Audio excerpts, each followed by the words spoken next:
Everybody, I'd like to officially call the regularly scheduled Traffic and Parking Commission meeting of September 27th, 2018 to order. And if we could, please let the record reflect that Chair Reichert is absent for this meeting, but all other commissioners are present. For the Pledge of Allegiance, if Commissioner Pequeno would lead us in the pledge.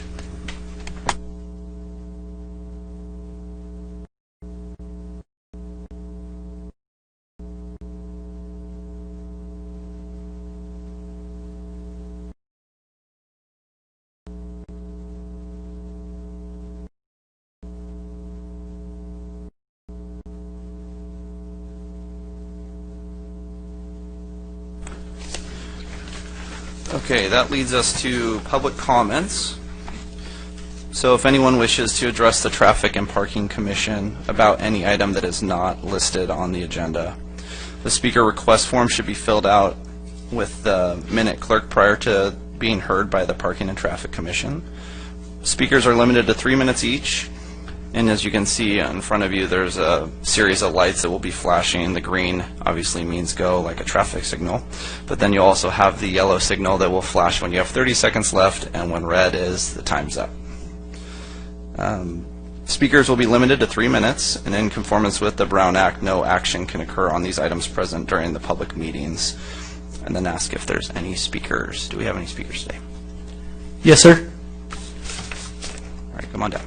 First one is Mercedes Nadvig, followed by Mark Grenier. Good evening. Hi, my name is Mercedes Nadvig. I live on Hills. Wow. We have a section of open area, which over the past 3 years to 4 years has been inundated by overflow parking from a kind of a condo complex, Bella Palermo. I have a few questions and possibly a few solutions. That has definitely restricted our freedom to have people over to our house. We have a fire hydrant just north of our driveway, and then it puts us into our neighbor's street parking. That parking on both sides from Malabar to High Ridge is completely taken on both sides. It is the wide street. Somehow the homeowners of Malabar in the past were able to secure a section of open parking where they have no parking into the neighborhood, so that way it looks nice and it's not crowded. We don't think that's fair that they get that, and plus they get permit parking from the start of Malabar all the way to the top. So it just basically pushed everybody up to us. You have the school parking, which is limited Monday through Friday from 7 a.m. to 4 p.m.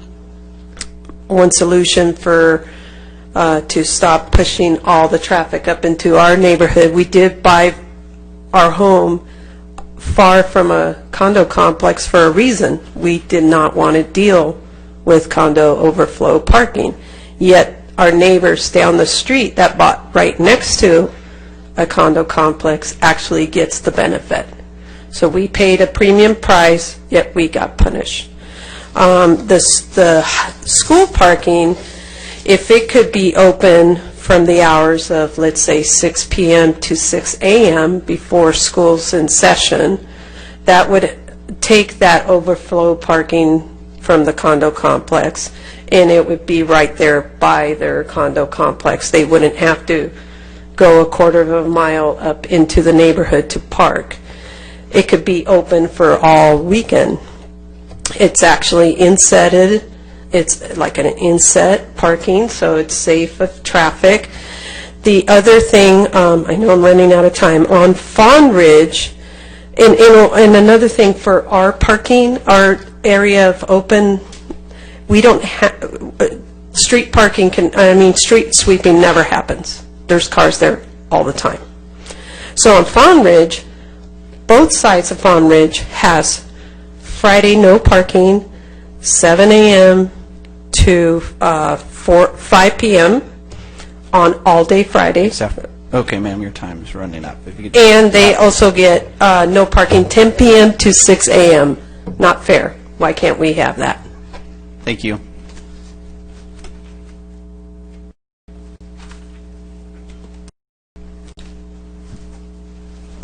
Next speaker is Mark Granier. Hi, my name is Mark Reiner. I've lived in Lake Forest since 1988. First of all, I'd like to thank you guys for fixing the problem at Osterman. I know it took about 2 years, but thanks for your hard work. But I'm here tonight to talk about the parking problem on Pittsford. From Lake Forest all the way down to Ives, it's just cars parked on both sides of the street. There's no free space anywhere. I understand that the Arbors apartment complex has limited the number of cars that can park inside, and they're only allowing 2 units per unit.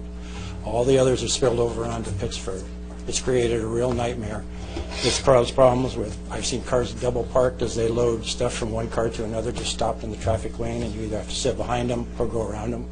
I've seen drivers kick open their driver door, cars swerve to miss it. But the biggest problem is the visibility. There's 3 roads that feed into Pittsford that have stop signs. And if you pull up that stop sign behind the limit line and you look left or right, you can't see anything because the cars are literally parked right up the intersection. I think it's really, really important that the city take some kind of emergency action and paint those curbs red like they have on a lot of the other intersections, and do it quickly before somebody's hurt or killed. The other issue is where Osterman tees into Pittsford, the city put a warning sign so that cars coming down Osterman can see that Osterman ends. Well, cars now park in front of that sign, so that sign's not even visible. So if that stretch could be painted red so that that warning sign is visible, that would be great. The other thing is maybe some extra enforcement, parking, registration, 72 hours, that kind of thing. And if the city could meet and confer with the Arbors and maybe get them to rescind their order. I mean, they do have a responsibility to be a good neighbor. It's unfortunate that one apartment complex can so drastically change a neighborhood. And the other thing that I think the city should consider is any future apartment complexes or condominiums should require that the buildings have on-site parking for all future occupants. So it doesn't, I mean, this is just horrible. You guys are dealing with parking. The city council is dealing with it. It's just a nightmare in the city. And I don't know what the answer is, but that would go a long way to help fix it, I think. And thank you for your time. Good night. Thank you, sir. Next speaker is Derek, followed by Heiko Peschel.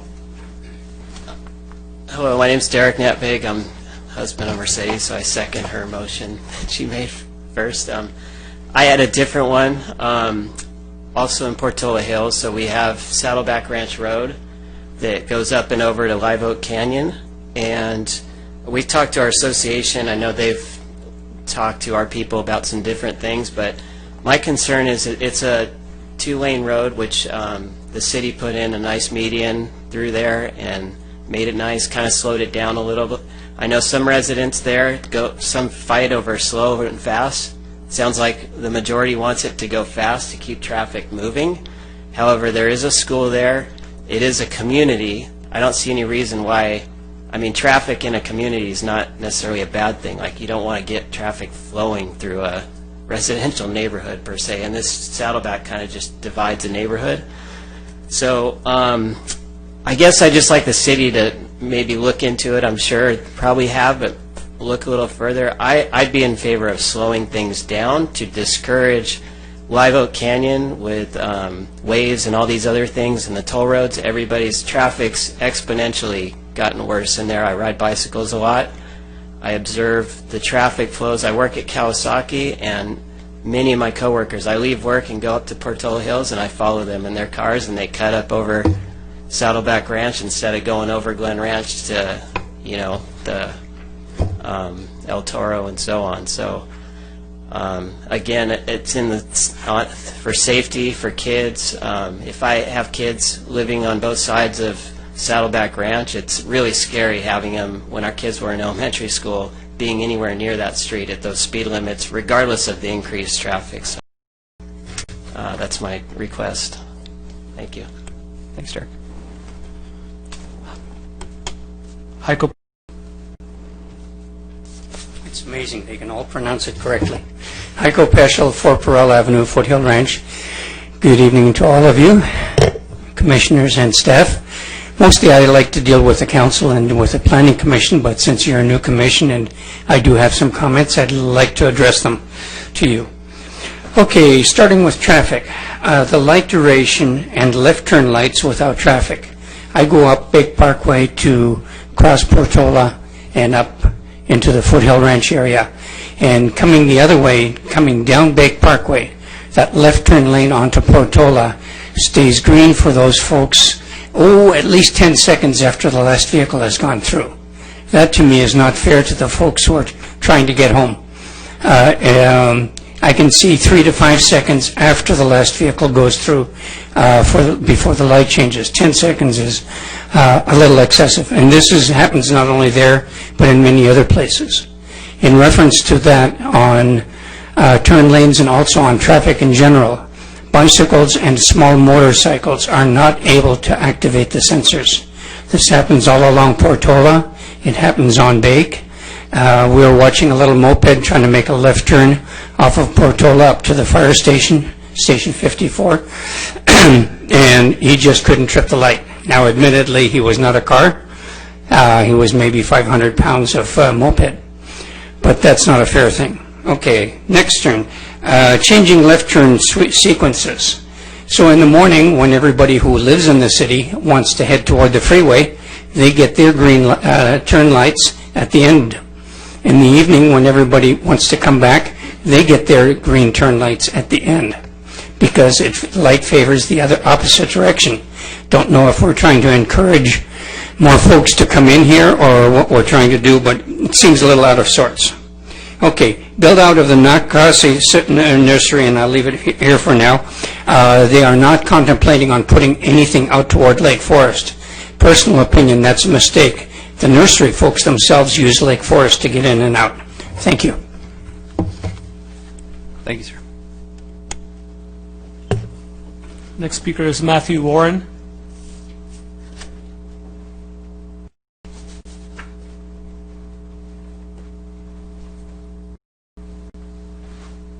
Hello, thank you for having this forum tonight. The main topic I'll talk about in a second, but I want to echo the comments about what I call these staggered turn signals. They are the bane of my existence, and they're always opposite of where I'm going, so please, for the love of God, don't make the staggered lights anymore. The one thing I did come to talk about was the parking problems over at Regency Park, over there in, off of Lake Forest and Dimension. I live over in Lyon Park side, and there's been some parking problems with regard to the soccer events, mostly on the weekend, mostly on Saturday, thankfully, and but there have been quite a few more incidents during the week with soccer practice, resulting in people stopping in the middle of the road, parking in places that are marked red, and making U-turns in people's properties, and also just in some cases being belligerent. And the problem is, like, these guys come from all over God knows where, but if you do something wrong in their eyes, they're going to come threaten you, key your car or whatever like that. They know who you are, but we don't know who they are, kind of thing. And there have been incidents with regard to, like, people throwing rocks at cars and things like that. So I don't know if those are the people, but so a group of homeowners with me gained signatures for parking permits. That would be Donnie Martin and Julie Grable, if you might have heard of them. But Scott Voigt and Gardner, I don't know the full names, but had suggested that we apply for permits, the process for permits, and what we did was we gathered signatures. Well over 75% of the signatures in our community, which is 42 homes, and so we wanted to see what the next steps would be for getting parking permits in the area to alleviate the parking pressure by not having people to be able to park right in front of people's houses and things like that. And let me see here. one of the things that was promised when the community was created 19 years ago now was that at the bottom of Regency Park a parking lot would be created, and that has never been done, and that of course is creating pressure on our community for parking, and I'll echo the sentiments earlier about some of the apartment parking, which is in the general area of Pittsford mentioned earlier, which is these apartments. I don't know what has happened, but they must have like 4 times the people living in them now than they did even 5-6 years ago. There's something very different going on over there, and there's a lot more cars, and it's also we want to have, one of the things we want also that was suggested to us was a neighborhood watch, and if we can't identify who should be there, who should not, that's a problem. So anyway, what we would like to do is get parking permits for our neighborhood. All right, sir, and I think that's also going to be a topic. I know I have some comments, so if you want to stick around on that one specifically. Okay.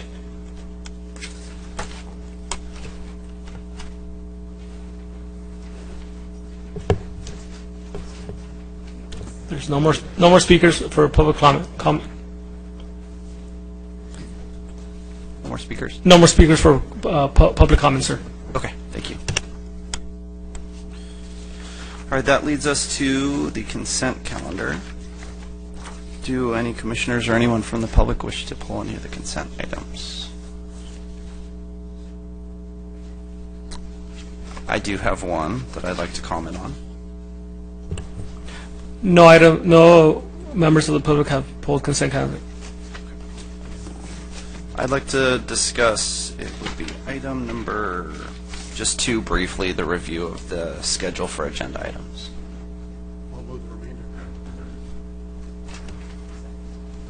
All right, call for the question.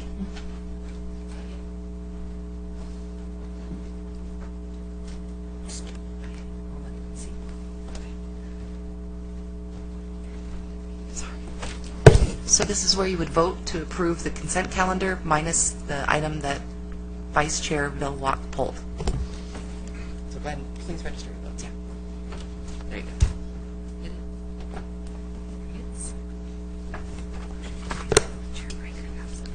Okay, so that motion carries with Chair Reichert absent.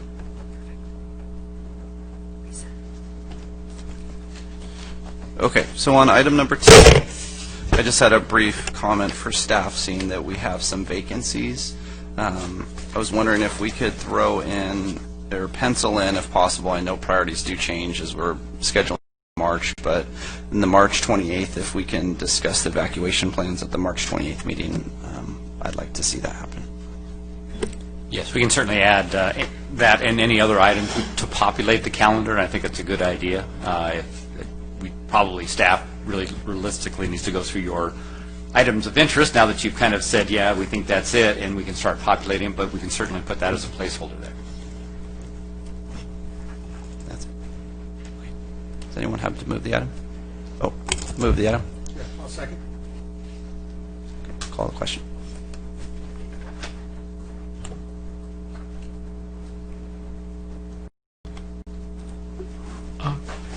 That item,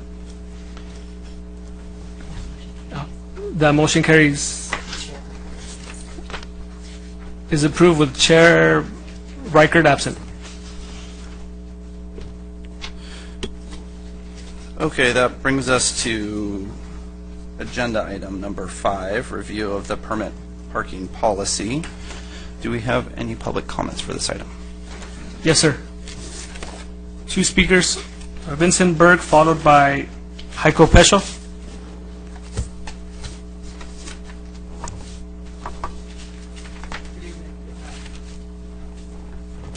Oh, testing. Oh, there we go. Good evening, Vincent Burke, Lake Forest.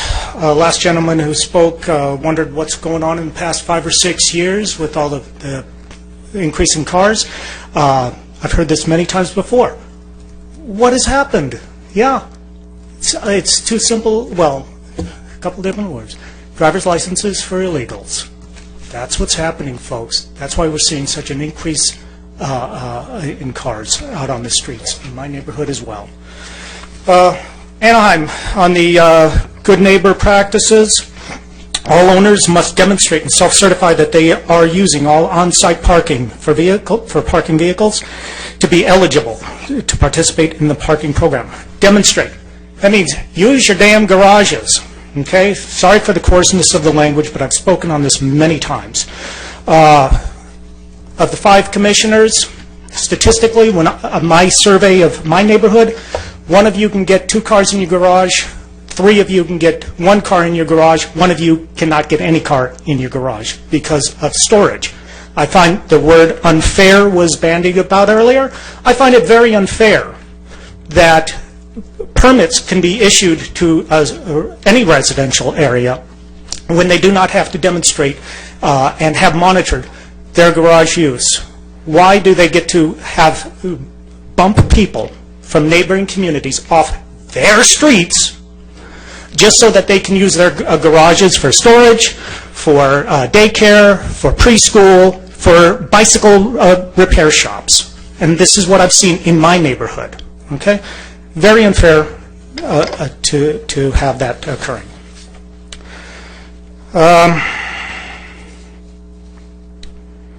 You're concerned about the number of permits, limiting them to 2 because it might create an environment where people will be more likely to use their garages for storage. Again, they're going to use their garages for storage whether they have 2 permits or 10 permits.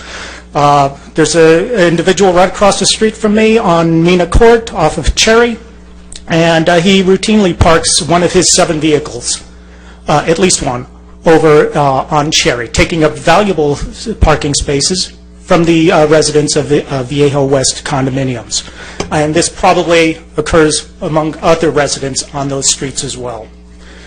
The permit situation puts pressure on the residents of the high densities to use their garages for parking instead of storage.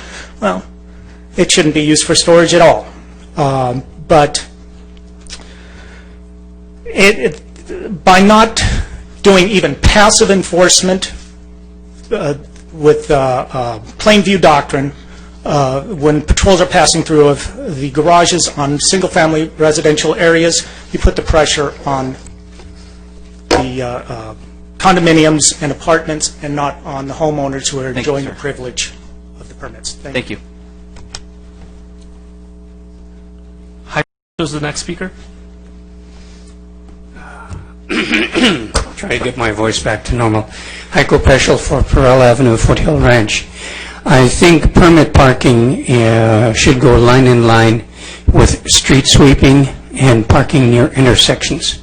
Up in Foothill Ranch, there are many blind intersections because there is no restriction on the parking near the intersection. Permit parking might help that. In our neighborhood, on our street, the street sweeper can never get through. He makes his routine right around the cars, and that's it. In reference to that, and it's not on the subject, if we only had them come through every 2 weeks, it wouldn't be a bad idea. And in line with that, if we did make no parking, it doesn't have to be all day. Half day no parking while the street sweeper's there. Ours comes every morning between 7:25 and 7:30. And he doesn't change much, he doesn't move much, he's there. So if you say, okay, no parking from 7 to 11, that would get all the cars off the street temporarily. Anyway, enough said. Thank you. No more speakers. Thank you, sir. Staff? Mr. Chairman, Commission members, members of the audience, this particular item, to me, feels kind of like a working item. Just for the public's understanding, it's a 14-page report with a whole bunch of attachments to it. The point of it is to kind of go through our current policy and answer some questions that have come both from the public, some of the processes we've gone through, and from commission members and others as to possible revisions to our policy to make it better, fairer. There's a lot of adjectives we can put towards this, but instead of me, in essence, reading the report, I felt maybe perhaps this would be better for us to kind of go item by item. There's like 15 recommendations, and maybe just have some good discussion about some of these topics. Staff does not expect, and I hope the Commission doesn't feel they need to resolve every issue in this and any others that you might bring up tonight to the point of finality. It was staff's belief that this was going to be a thorough discussion tonight, a very thorough introduction of how our policy works and perhaps some of the changes, get a lot of feedback from the Commission, and then perhaps come back with a more refined document with, at some point, and it's either a second meeting or a third meeting, where we can eventually come up with some language for the recommendations to make potential revisions that has passed muster with our attorneys, and that you can then make that recommendation and move this item forward to the council. So again, I'm not trying to take away from what you're doing, but it's a lot to take in one meeting, and I think a lot to discuss. And so certainly, again, from staff's perspective, we are not expecting you as the Commission to literally resolve all of these issues tonight and come to consensus on them. So with that, I kind of want to just jump into it and start having some conversations about some of the topics. I'll just give you a quick overview of our permit parking program. It's basically kind of I'll call it a general three-step process. One, we want to hear from the residents in an impacted community that they believe that they have an issue.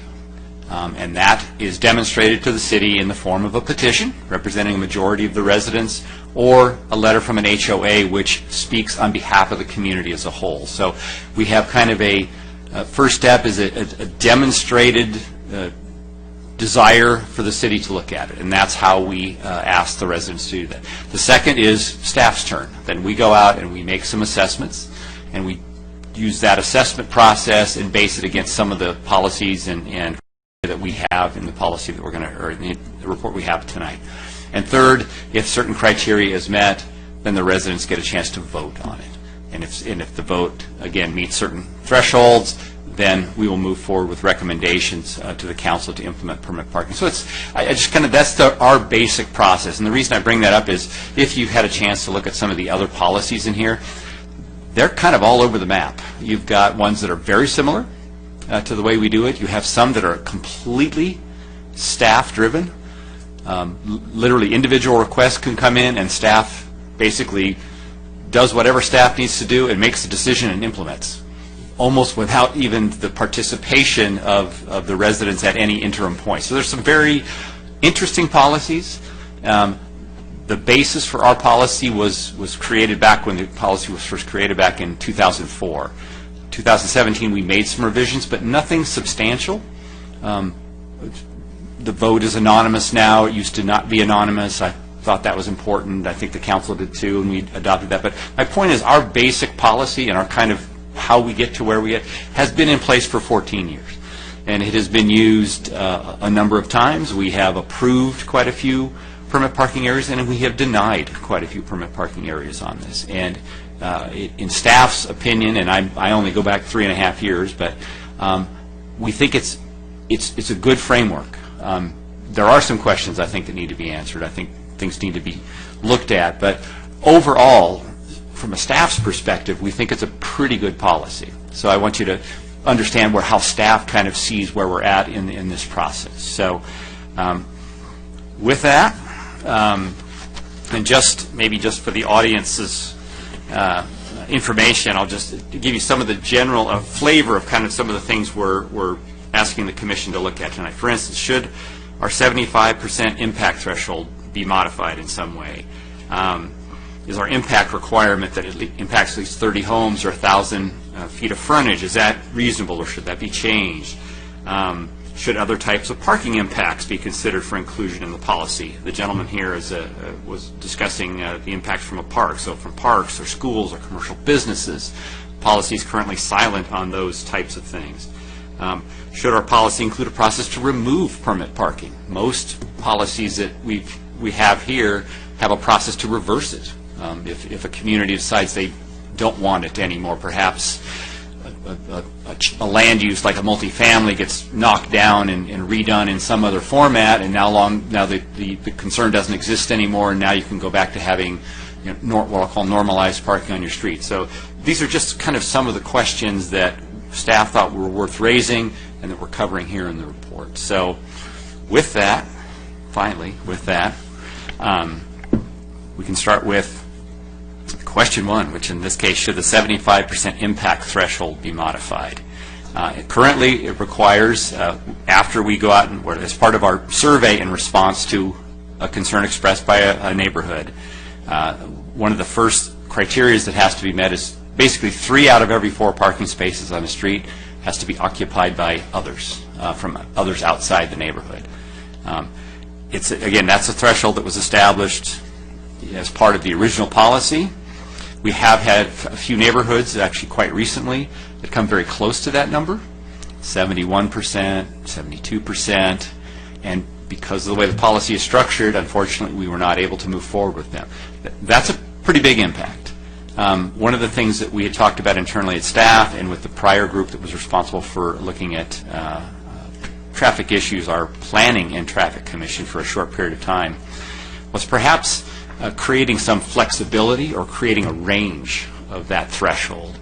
And what staff sees value in that is that in those situations where you do, if 75%, let's say, remains as the top, then creating a range below that where certain conditions might exist, and one of the speakers spoke to, are the parking garages being used, or is there incapable of creating additional parking either on the adjacent street systems or within the communities where the impact might be coming from. Just some sort of criteria that would allow some flexibility within that range in terms of the impact. And staff thinks that has some merit. It allows the commission then to have an opportunity to implement that range or address issues where you have someone that's just slightly less than, in this case, 75%. If we could make certain findings, perhaps we could lower that. Staff would be open, of course, to a wider range. We're suggesting, 67 to 75, but a range we think is a good way to go. Staff does have concern about just a hard lowering, because then you kind of create the same situation again. Now, if you lower it to, say, pick a number, 60%, you're going to have a community that's 59, and we're going to end up denying them. So the range and being able to implement or use the range under certain conditions and criteria that the commission and staff could come up with, we think is probably a reasonable approach to addressing that issue that we've had come up in the past with some of these neighborhoods. So again, we talked about creating a threshold range, reduce the threshold, no change to the threshold. It's been in place for a long time. It's, I want to say, worked for 14 years. Do you feel as a commission there is a need to change it? And these are just some of the options that we have provided for you in the report here. And no change, but with an appeal process. So if staff denies it because it fails, could there be an appeal process to the commission and you have some latitude or range in there? The concern about that is you'd want to have some criteria for your appeal. You don't want to make sure you're kind of all over the map on it. It creates difficulty in kind of moving forward with these. But anyway, that's just kind of a general take on our first major question there. Certainly, again, I can keep going. We can stop and have a conversation. Is it of concern to the group? If so, we can kind of check a box. And again, it's kind of an open process here, I think, on this particular. Yeah, I'd like to hear from some of my colleagues, and maybe we can start the conversation now.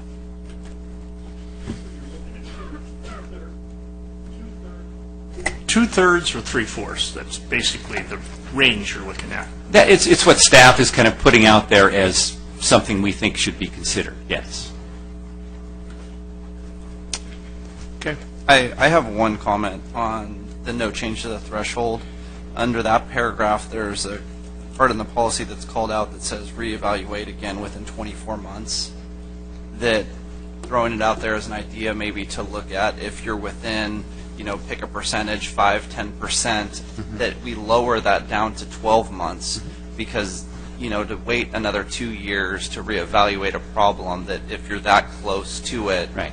A change in the day could have determined that percentage. So, I am in favor of a sliding scale with some special circumstances that staff recommends here, as having some ability and range in between, but then also determining a percentage that those that come close could re-trigger this in 12 months. Yeah, and it's a good point. And the reason that provision exists is to make sure that we don't have constant requests from that same neighborhood week after week. There's limits to how much staff can do in terms of these types of requests. And the idea was, we've gone through a process, we've studied it, it doesn't meet the criteria. We, in essence, need to move on to the next neighborhood that's had that similar request. You can't keep just circling back to that same neighborhood every week trying to figure it out. But I like the idea of shortening the time period. If you look again, some of these policies in here, there are a couple mentions to re-reviewing, which is pretty consistent through them, but many of them are a 12-month time frame. And I think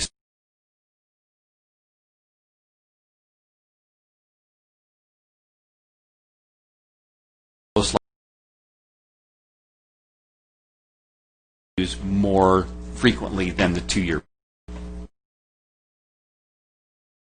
Applies. There's no percentage. It goes through. Well, remember, there's 3 percentages involved in our discussion. The first one is, how do you get the city to come out and take a look?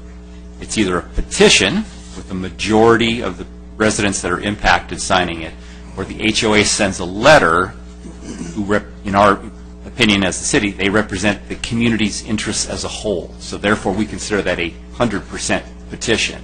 So that's kind of the first process. After that, it's not contingent upon HOA request or individual request. Now we're talking about impact thresholds, how many cars as a percent are from outside the neighborhood. The vote that ultimately gets taken, that has to have 67% of the individual or the property owners supporting. So we have a series of percentages in there, so I'll help try and keep everybody kind of on track on all of those. But this particular one we're talking about is the impact threshold criteria. That's how many, on percentage basis, how many of the parking spaces are being taken up by vehicles not associated with that particular neighborhood. So it's currently at 75, so 3 out of every 4 spaces.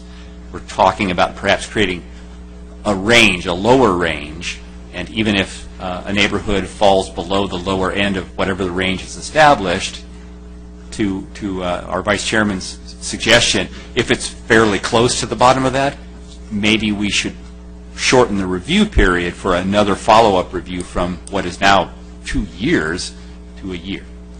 Got it.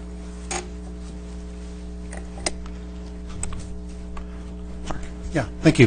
The no change with appeal, might that be what we saw with the Bennett Ranch situation?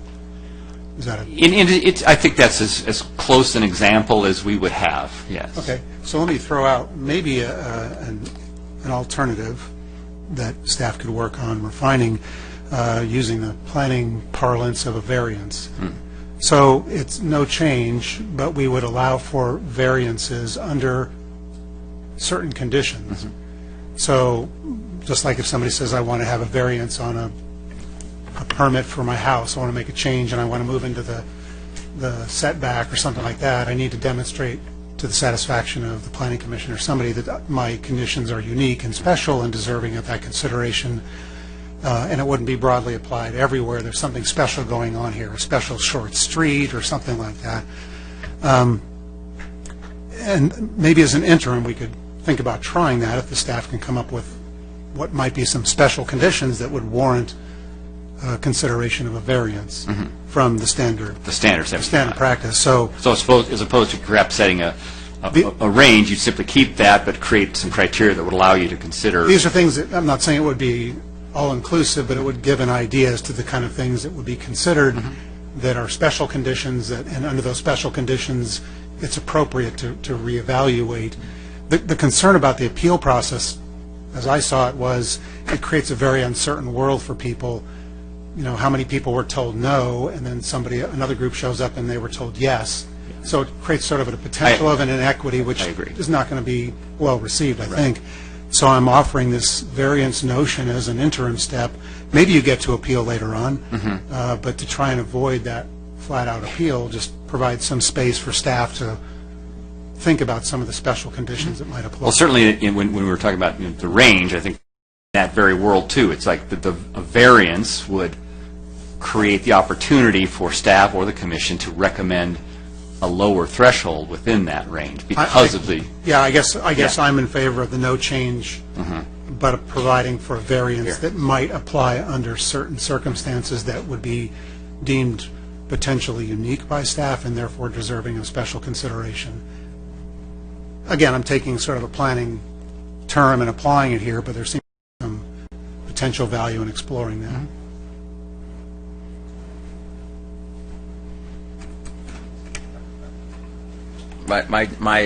My thought was, when I looked at staff recommendation, I agreed with it, that, you know, that you can't have a sliding scale because not all streets are made the same. So there are instances where, you know, you're not going to get 3 or 75% because you live in a cul-de-sac or something smaller. So, but I'm in agreement with the rest of the commissioners that we do look at the variances. Okay.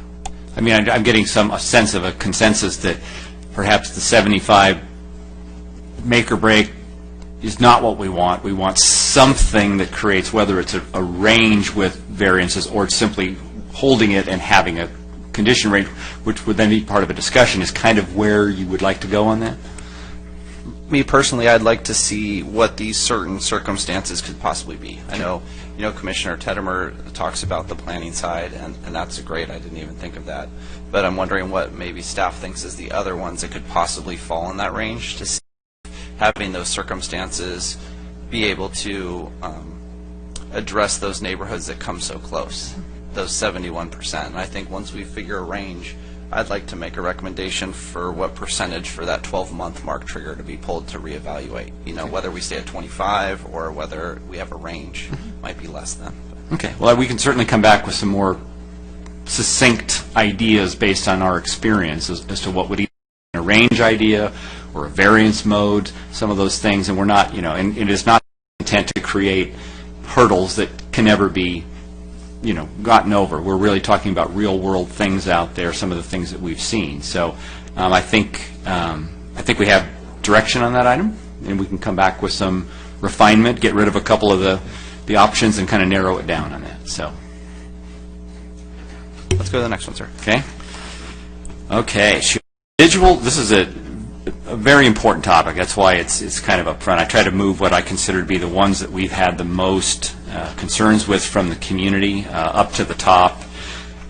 Again, I apologize to the audience. I think this will move faster as we get to it, but we have a couple of pretty meaty ones here. And this is one that has been problematic for us, certainly from a staff level and certainly from a residential neighborhood situation. And I will use, in this case, Bennett Ranch as our example here, because we actually used it when we took back the policy for revisions back in 2017. But the question is, should residual overflow parking from a previously established permit parking area continue to have to meet the same impact criteria as new requests? And what we've found is that it's never clear how much of the parking associated with the establishment of a permanent parking zone is going to shift to somewhere else. Typically, percentage-wise, it drops. It's not, if you had 100 cars that you know were in a particular area and we implemented permanent parking, you typically don't see the 100 cars move. Things happen. People move out of the neighborhood. They get rid of that extra car that they were storing on the street, whatever. So you start to get to these points where it still has some residual overflow in the adjacent streets, but it can't meet that full criteria that the first neighborhood had. And staff really wants the commission to put some thought into creating some other criteria for where we have this kind of situation. So we don't end up with these pockets of residual overflow parking that don't meet the criteria, probably never will, and yet we still have some continuing concerns from those. As just a starting point, staff basically took took the criteria and basically just kind of halved everything.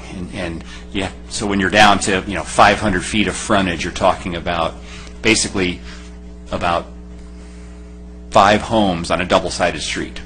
Not very far in terms of space, but we're certainly open to any other ideas that you have in that regard. But I think the first question is, do you feel that it's appropriate to perhaps treat these residual overflow areas different than if they were brand new, kind of that initial area that was fully impacted? So I think that's kind of the first question. Do you agree or disagree that we should perhaps look at them differently? And if so, then we can talk a little bit about what that might look like.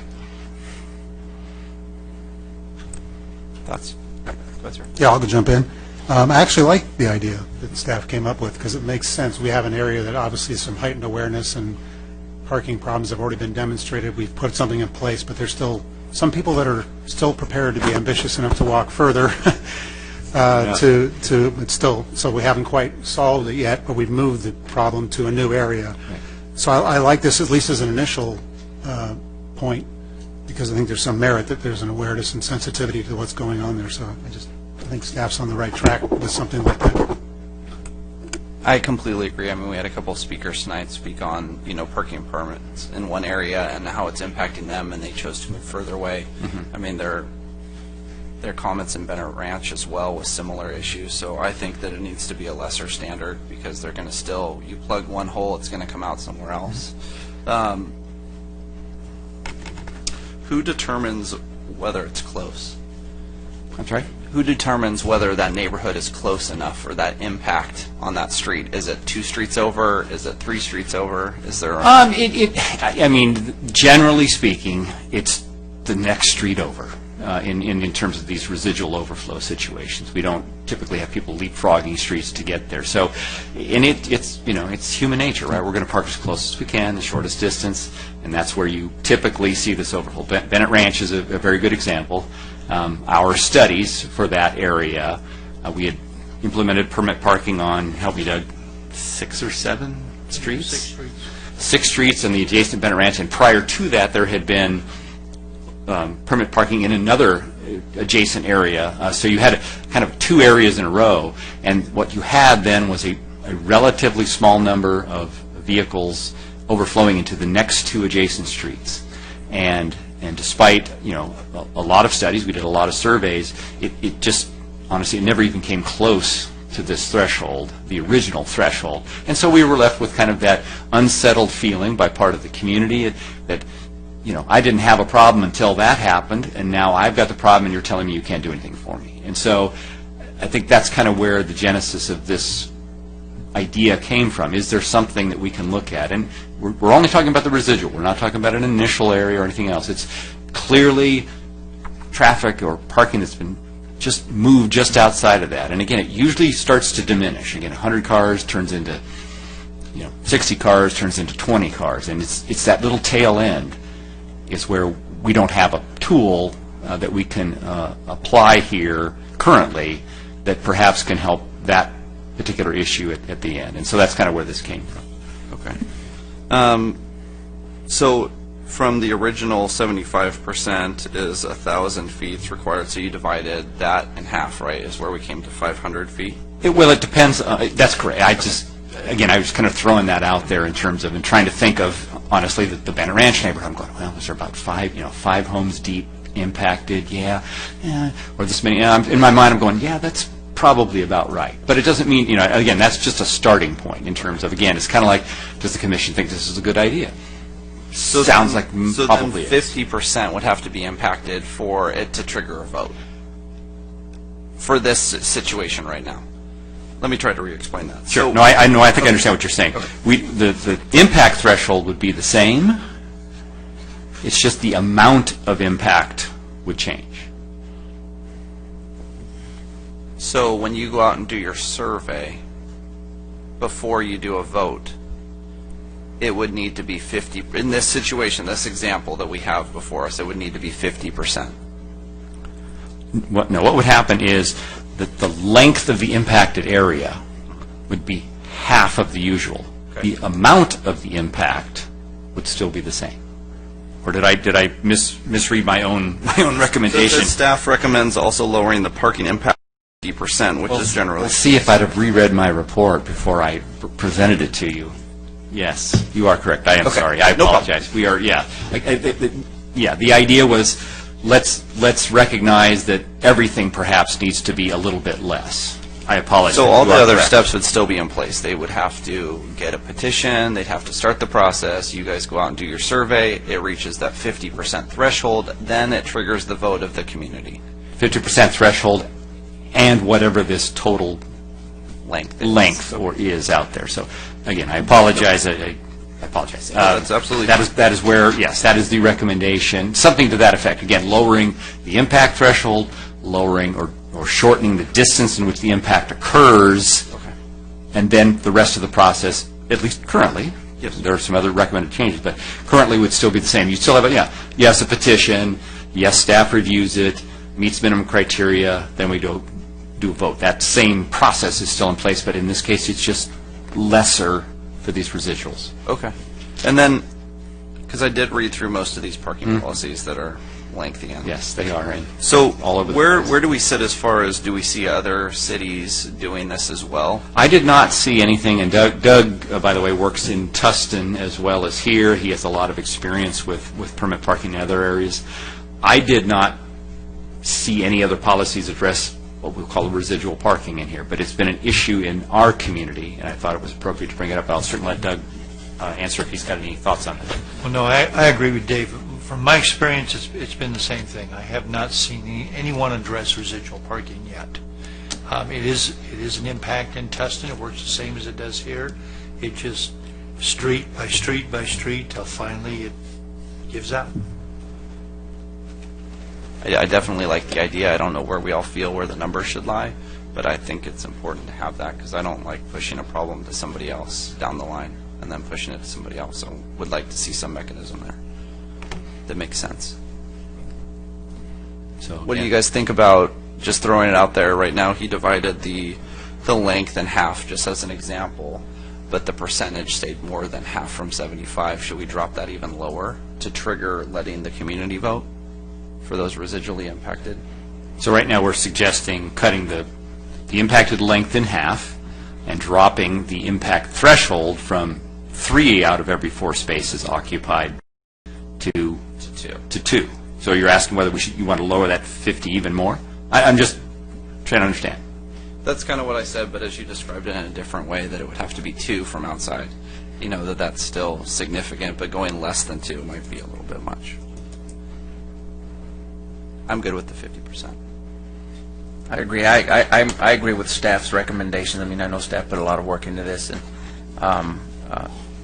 Doug's been doing this for a while, and he kind of knows what works. But I do agree with staff recommendations. Okay, let's go on to the next one. Very good. Again, kind of in order of magnitude here. This is a question that had come up, again, very recently. If a ballot is not received from the property, then it is counted as a no vote currently. Should this be modified in some way? Should the voting process be modified in other ways? Just a little history on that. And I think the reason behind a no vote being, or excuse me, a non-returned ballot being seen as a no vote. I think we skipped one. Did I? Yep. Oh, sorry. I think the numbering might be off on the staff report. 1. I think we had 2 1s. 2. Did we have 2 1s? But that's okay. We should be on the impact requirement of 30 homes or 1,000 feet. Oh, I'm sorry. You're right. Never mind. I'm sorry. You're correct. There, it's just a simple question: is do we think that's for initial requests? Yes, thank you. For initial requests, should that remain the same? Kind of feels like it, since we agreed that the residual is about half that. I didn't sense that that's unreasonable. And again, that's in terms of the parking or the areas that we have seen impacted.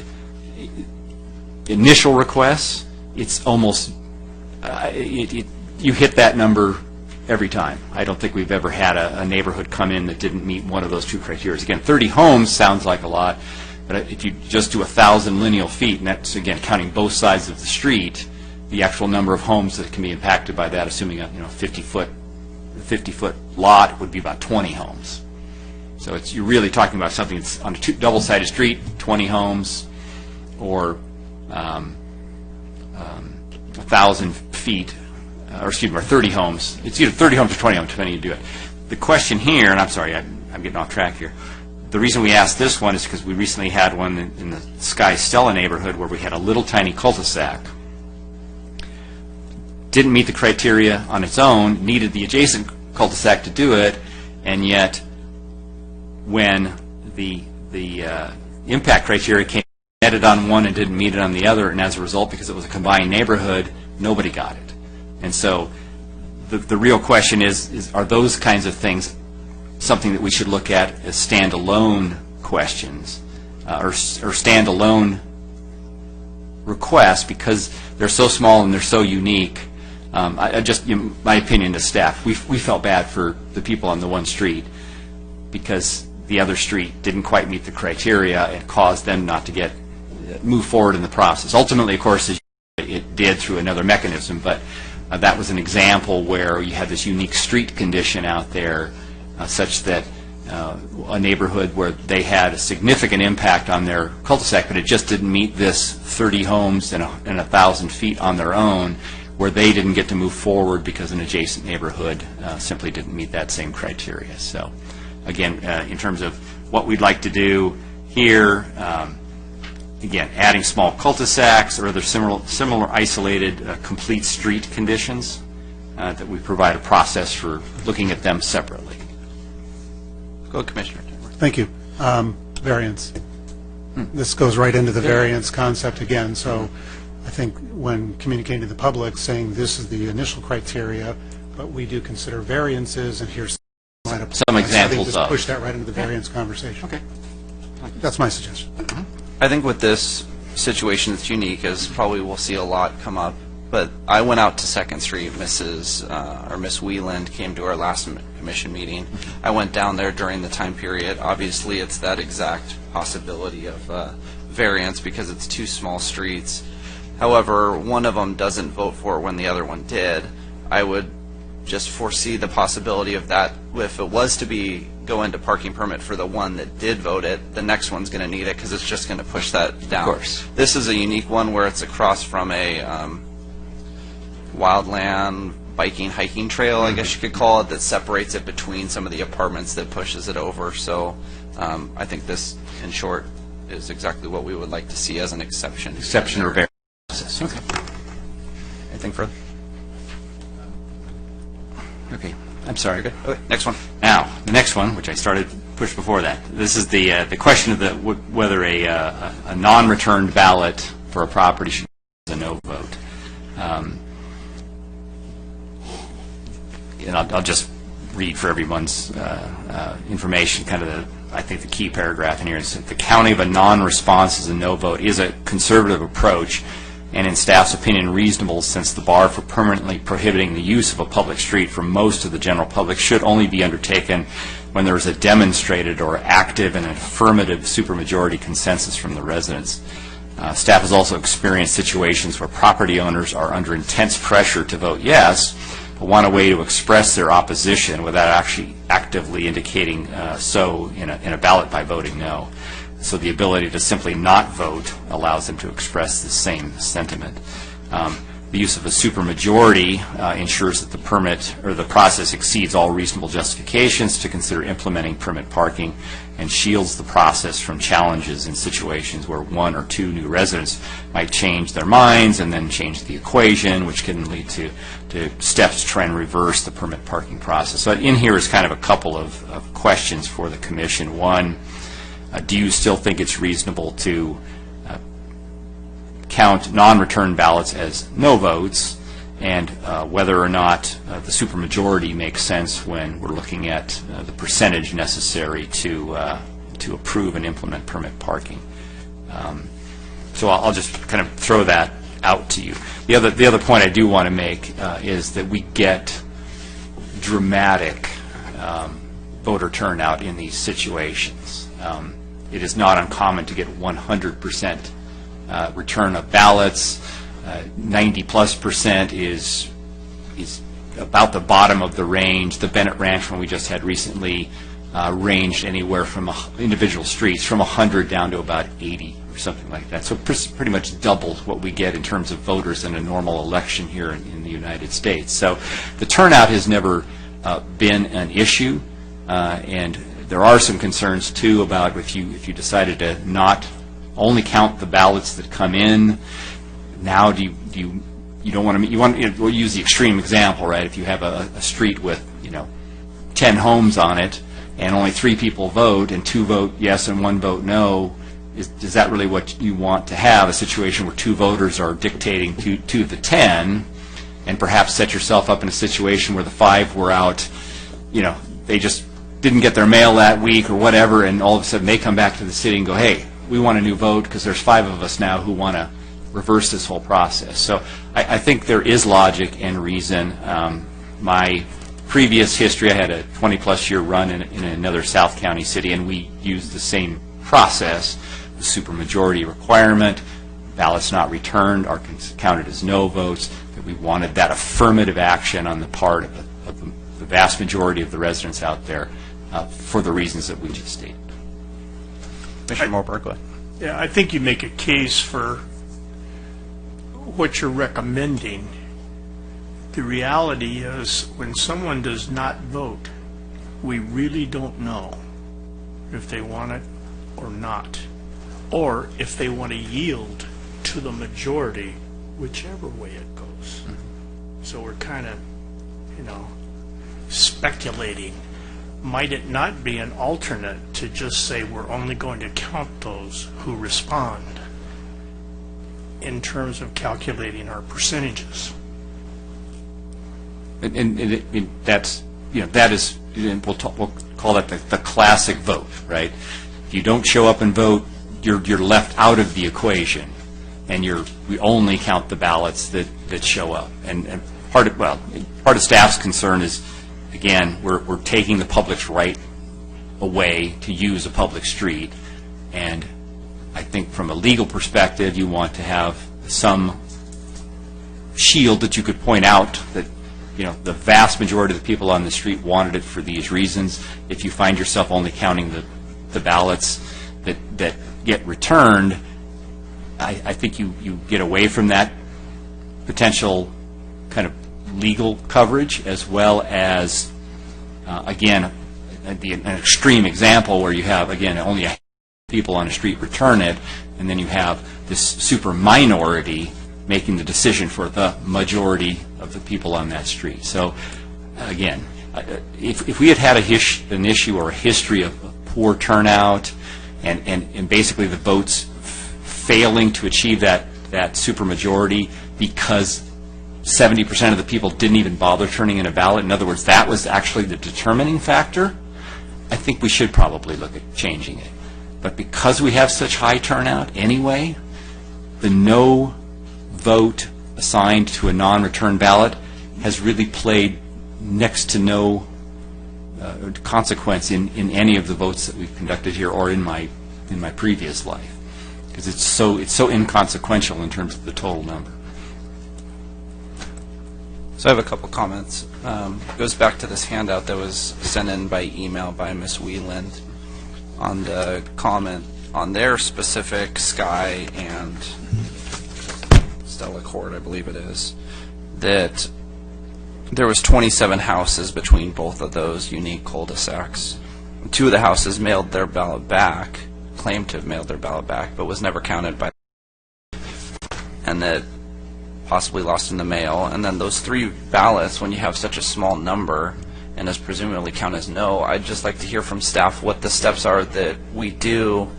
Do we just mail it out, tell them they're getting it, and then is there any follow-up on the ones that we don't? Do we, take time to maybe send another notice or a postcard to see if there's any more that we can catch that maybe they didn't realize it didn't get counted, and then before you know it, in those certain circumstances, they don't reach that number? Just so you know, we actually we did get all the ballots for Sky and Stella. One arrived late, and one was set aside because whoever signed it didn't match our records. So we had 100% turnout on one street and the percentage turnout on the other one again, because there was 81%. But those other 2 ballots were received. So we had 100% come back. We just had a couple issues with a couple of ballots. Bennett Ranch is a better example. We've had about 250 homes in that community. We had about, Carol, correct me, it was in the 40-ish range that never came back, that were not received by the city. In that case, we had such a large neighborhood. Now, I'll tell you, generally what happens is you have a relatively small neighborhood, very active, all connected amongst the neighbors. And so, generally speaking, when they get to the point of the ballot, they know it's coming. You contact those 1 or 2 neighborhood representatives. Ms. Wheeland was one of them. And they spread the word real quickly. Here it comes. It's in your mail. Check for it tomorrow. We get 100% turnout. Bennett Ranch is an example of a very, very large area, 14 streets, 250 homes, many of which, many individuals, because of the way the process played out, probably didn't even know there was something going on. And so we took, in our case, what we considered an extraordinary step. We sent a pre-letter out saying, hey, just so you know, your neighborhood has been selected for a permit parking vote.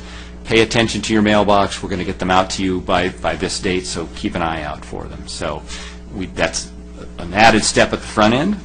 And then the ballots went out, and then at about a week and a half before they were due, we sat down and went over a list of who had not returned a ballot, and then took the ballots we had not received, the list, and sent them a follow-up letter saying, as of this date, we have not received it. Awesome. I think my point is, I think the tool you're describing to help overcome that concern about ballots not being returned can be addressed or at least mitigated by that type of a mailing, and whether it becomes standard practice, which staff would totally be fine with, or if it's based on staff's concerns about what we're having in terms of on an individual basis. But I think it's useful, and I think it helps overcome that concern about the ballots not being returned. Perfect. Thanks for clarifying what occurred.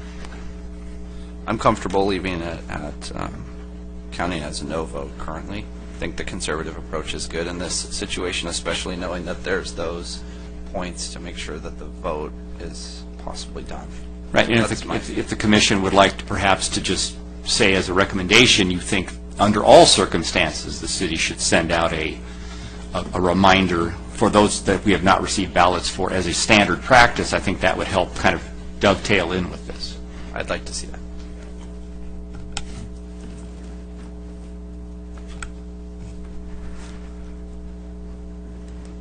Okay, let's see if your traffic engineer can count now. Okay. On to 4. Should other types of parking impacts be considered for inclusion in the policy, such as impacts from schools or commercial businesses or parks? We had a gentleman here tonight, still with us. This is the Regency Park issue. We have attached somewhere in here a map for your reference so you can kind of see what that neighborhood looks like. Right, Carol? Somewhere in here? I know I saw it. Can staff maybe help find where that map is? Yeah, it's hiding in here, one of the attachments. I was trying to look for it earlier.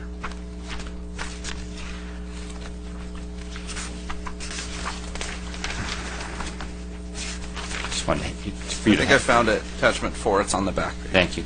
61. Attachment. With that, I'll draw that in as we have this discussion here in general. But our current policy is only multifamily residential impacting single-family residential, or the reverse, honestly. We actually have it set up so that in theory, if a single-family residential was impacting multifamily, the multifamily could then ask for consideration of permit parking. So there's some variations in here, but basically it's all residential-based. Right now, it's basically silent on, we'll start with schools as the first example. We actually do have permit parking near El Toro High School, adjacent to that, and that's common for high schools. If you've been to, in my area, it would be Dana Hills High School. They have permit parking adjacent to the high school. Limited time, just as we have it here, time of year and time of day, because we all know students drive, schools traditionally have very poor parking or minimal parking on their lots, so you do get that overflow. So staff thinks that our policy should have some language in there at least to describe potential permit parking for high schools. Staff does not believe it should be included middle schools, elementary schools. You just don't have the same dynamics. You have parents that show up, park in the parking lot. You get an occasional big event that floods into a neighborhood, but nothing constant and consistent like you typically have near high school. So staff does believe that it would be appropriate to amend the policy to include permit parking for high schools, and we can certainly craft some language if you think that would be appropriate. So commercial businesses also, the policy is currently silent on that. We do not have any issues with businesses overflowing to residential neighborhoods, but it's possible. And other policies do have that, where they have that interface of large commercial next to residential. In fact, I know of one fairly recently. It's a pretty minor impact, but it's a small strip center, and the employees park up on the little collector street around the corner. Not directly in front of homes, but an example of where the commercial business is kind of impacting at least a type of street in a residential neighborhood. So I think the policy should be amended to include some language, again, in those types of circumstances where a commercial business was impacting a residential neighborhood, that it would qualify for consideration of permit parking. Could I ask a question? Sure. Regarding that, particularly El Toro High School and the area adjacent. If they were starting from scratch, how many homes or the HOA would need to apply in order to get the permit? It would be the same general criteria that we have now. Whatever the street is, as long as it was at least 30 homes or 1,000 feet. So it's more like 20 homes equals 1,000 feet, or 30 homes in different conditions. So again, the impact for them would not be particularly great. Staff would not recommend changing that threshold for either businesses or high schools. But again, if the commission wants us to look at something alternatively for those, let us know, and we'll come back with some different type of language or some We modification. want it easy for those parents next to El Toro. I mean, it's worked, Yeah. Well, in this case, and like I say, in this case, we already have that restriction in place at El Toro. This would really be someday if somebody came in and built another high school, either the school district or a private entity came and built a high school. You'd want to have that in place in case their impacts overflowed into an adjacent neighborhood. That's kind of where we're going with that. The last category that we have in here is about parks. And I'll just kind of read part of what the report says here. But parks are an essential element to a well-designed city and contribute to the quality of life for all its residents. The majority of parks in cities are located in residential neighborhoods and typically do not include on-site parking lots. This means that most parking occurs and is designed to occur on surrounding streets, many of which are residential streets. In general, parks are included as part of an original development, and therefore residents in these areas are aware that they will live near a park and can be expected to derive the benefits from, and in some cases, as we're talking about today a little bit, the challenges with living near a park. So parking concerns near parks, in addition, parking concerns near parks have not been a major issue here in the city, obviously with our recent example being the exception. As the gentleman pointed out, that we've received a petition from the residents near Regency Park. In this case, Regency Park is an active sports park. It's a soccer field overlay, and so you do have games associated with AYSO. In the last couple of years, the Community Services Department has worked with AYSO and the residents to try and reduce the impact. And it is my understanding, and certain the audience can correct me, but it's my understanding that they used to have play on both Saturday and Sunday, and they used to program back-to-back games on the hour during those times. During this period of time, when the residents have expressed concerns previously, as well as through the permit, the Community Services has stopped organized Sunday play. It doesn't mean people can't show up and play, but organized, permitted play on Sunday, so kind of cut the time down in half in terms of the weekend. They've also worked with AYSO to try and reduce the number of games and create spacing between the games to try and reduce the impact to the neighborhood. However, the residents have submitted, and even our staff has gone out and looked at and found absolutely there are parking impacts in that neighborhood on those two streets as a result of the soccer field use out there. Mr. Rogers, what are the two streets? I'm sorry, Parkside and Park Ridge. So we have, at this point, we have the petition from the residents asking for the implementation of permit parking.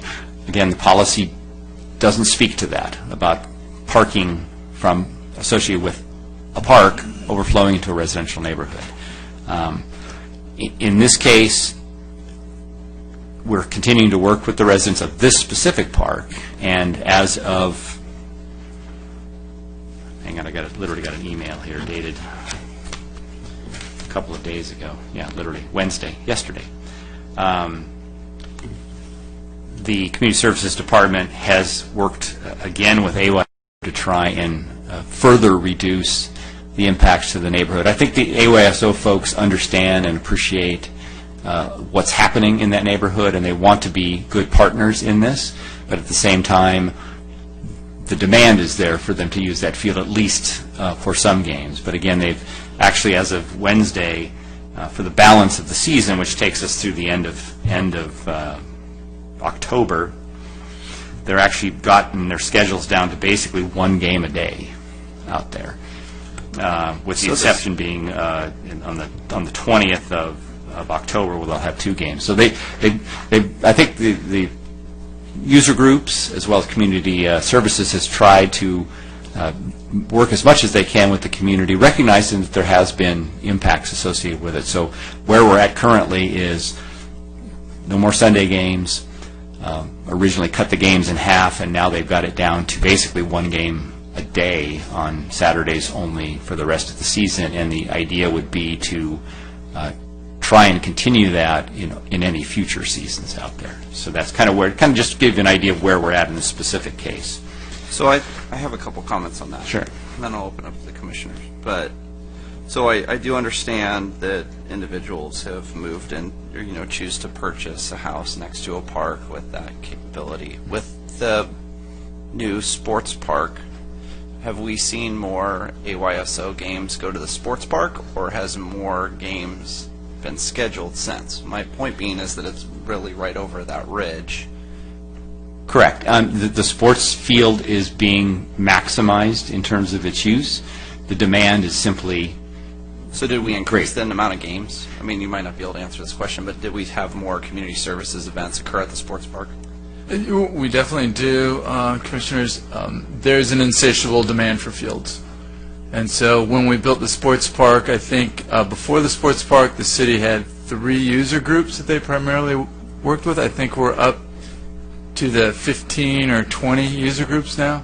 It's just insatiable. It's a growing community, the kids. So they can use every plot of grass out there. And so it's really balancing, right, the community, the parking, it's not that everything just went to the sports park and everything was fine, because it didn't keep the status quo. Just more people are involved, and kids are able to play now in our own city. And I'm definitely a supporter of supporting an AYSO and events like that as well. I guess because I'm lacking a map, do we have a map that shows where all the parking permit programs have been implemented in the city? We do. That we can maybe we share. Do not. We can certainly bring that as part of a follow-up. Because I feel like I'm not sure. I heard that maybe Osterman was fixed. I used to live in that area. It used to be a war zone, to be honest, on Osterman. So I guess I don't know my comments if it's been fixed or it needs to be fixed, but I know that recent construction, and by recent I mean maybe 5-10 years on the corner of Osterman and Regency, that development, I don't know if that increased the problems that occurred because there was some parking or wasn't impacted as much, but I don't know if it's a recent problem with Parkside and Park Ridge, because obviously games have been going on there for probably quite some time, and it's even now being cut back and there's still a problem, but I guess that's all I have to say. The answer is yes, we have a permit parking map. As you would expect, the permit parking areas are, without exception, adjacent to high-density multifamily.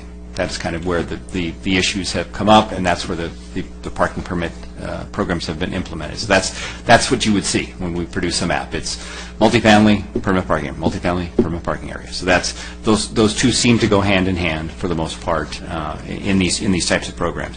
So to get to where on this specific one, where, we talked about schools. Yeah, we think we should suggest adding some language. Yes, for commercial businesses.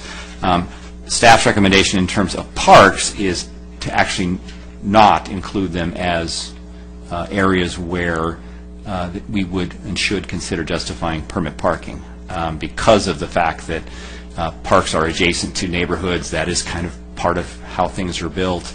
And again, you kind of have that yin and yang associated with living next to it. However, in this specific case for Regency Park, as the gentleman mentioned, there had been a plan as part of the original development to construct a parking lot for that specific park, which kind of goes hand in hand with the concept of it being an active or a sports park.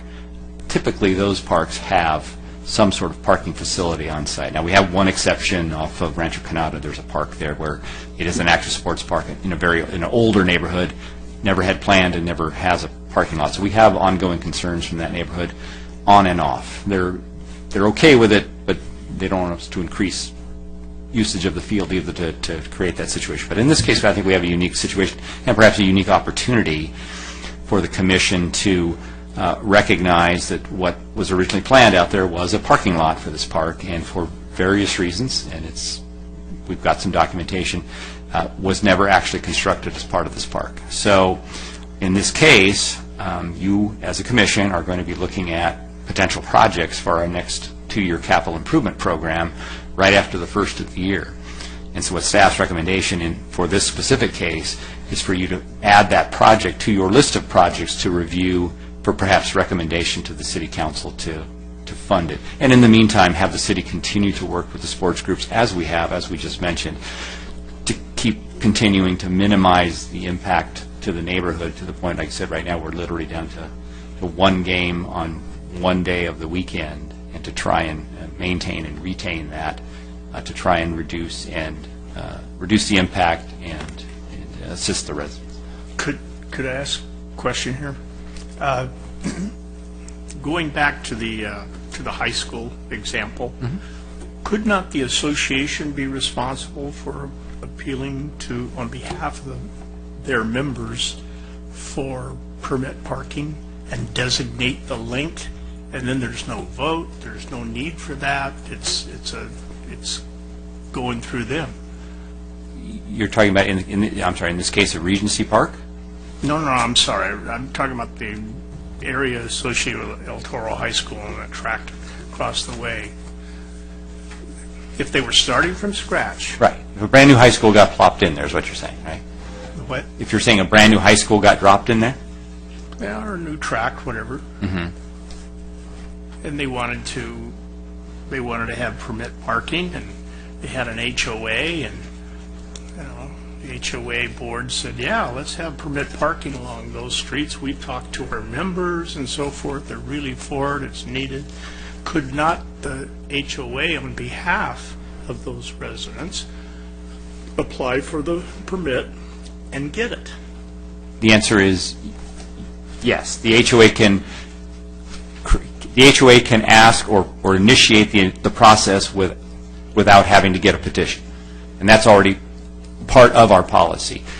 You still have to go through the process currently because they still are public streets, and you still are talking about potentially taking away the right of the general public to use a public street. So, but the initial process, the initial request, can come from an HOA as well as a petition from individual residents. And when it comes from the HOA, there's not going to be a vote. Is that correct? There does not have to be anything else done from the neighborhood to initiate the process. The HOA speaks for the community as a whole, and that can start this process rolling. The process itself, once the initial request comes in, doesn't change. The impact criteria and potentially a vote along all the same lines we're talking about now still occur. But the HOA starts the process versus a petition from individual residents. So the HOA can play a role representing its residents on behalf of residents as a whole, and we can move the process forward from there. But currently, there's no special if you're an HOA, you get to bypass the process because you're still dealing with public streets. I think the issue is if it were a private street, the HOA could do it. Since it's a public street, the HOA doesn't have the right to take away the public from parking on that street. Only the vehicle code, the state vehicle code, gives the city the right to take away and restrict permit parking. So they have no state rights to do that. Private street, they could do it, and the city couldn't. Public street, the city has to do it and has to initiate it. That's why we would initiate the votes for the people. Okay. Thank you.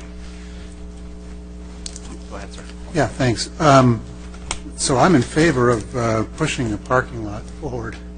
It seems like the intensity is such, and it's so pervasive, and it's, it seems like it's got longevity. This is a fairly chronic situation. Unlike where you have an adjacent high-density area where maybe there's a conversation around trying to reclaim garages and other things, that's not the case here. These are people coming from other parts of the community to use the park. So I think it's worth looking at a parking lot there. I'm not sure where it was originally intended or whatnot, but I think that's deserved. Yeah, staff has there were some plans, and there's a couple of different possibilities for a parking lot out there. I think it's, I'm going to give you my opinion. I think it's the right thing to do. I think let's go back and look at that park. In addition to the fact that it would provide relief for the neighborhood, it could perhaps also, depending on how we construct that lot, how many spaces we can get out of it, it could potentially allow the park to go back to a slightly more intense use to meet the needs of the user groups. So I think it's the right thing for the commission to add that to their list of capital projects to consider during your process in first part of next year, along with some other ideas that have come from the commission. And in the meantime, to have staff, especially the development services group, community services group, continue to work with the user groups to minimize to the extent possible the impact on the neighborhood. And like I said, in this case, they're literally down to one game a day now on a Saturday. So, okay, I guess I have a couple comments. I like that idea, by the way. So first thing is I like to see parks get used, right? That's why they're there. So if it was originally intended to have a parking lot, is there a list that City Council has, and maybe Commissioner Teddemer or staff can answer, is there a list of items to consider for mid-year savings if there's any money in the budget to move forward and not have to wait until 6 months for us to make a recommendation? It's obviously a problem today. So I'd like to see if that list exists and if there's a possibility from this commission to maybe make that recommendation before 2019. Tom can, I think, address that. I won't speak on behalf of the council, but they actually did recently consider this. They've got a project right now. It's the 10 neighborhood, I think it's 10 or 7. It's 10 parks with $7 million, 10 park improvement projects. You can imagine they have many more needs than they have money. And so they considered that. It's one of the consultant recommendations. It didn't make it into the first tier of capital projects for that parking lot. It's in a lower tier. I forget exactly how they scaled it, but they've had preliminary designs for it. It's very expensive, and so you could spend all your money there versus helping, spreading out many different parks. So that's part of the challenge. We won't have mid-year savings of that much. We just did the mid-year CIP improvement. So really, the next time to have that conversation will be in the next cycle of the next capital projects. Okay, fair enough. I do have one more thing. Is on this issue, I'm wondering if we could have it be a special circumstance call out, if there could be some language in there that if a park or if a neighborhood is requesting permit parking and next to a park, but has additional development within, since their park, and I'm totally fumbling on the language, but there's a new neighborhood that was built there. The parking lot never got done. I think this is a perfect example of a certain circumstance that needs to come before us to hear this issue, because there's new development that also impacts too, that wasn't there when they purchased possibly. I'd like to see some type of ability for that call out. You said expense talking about? Current estimate, sorry, Tom, I want to jump in, but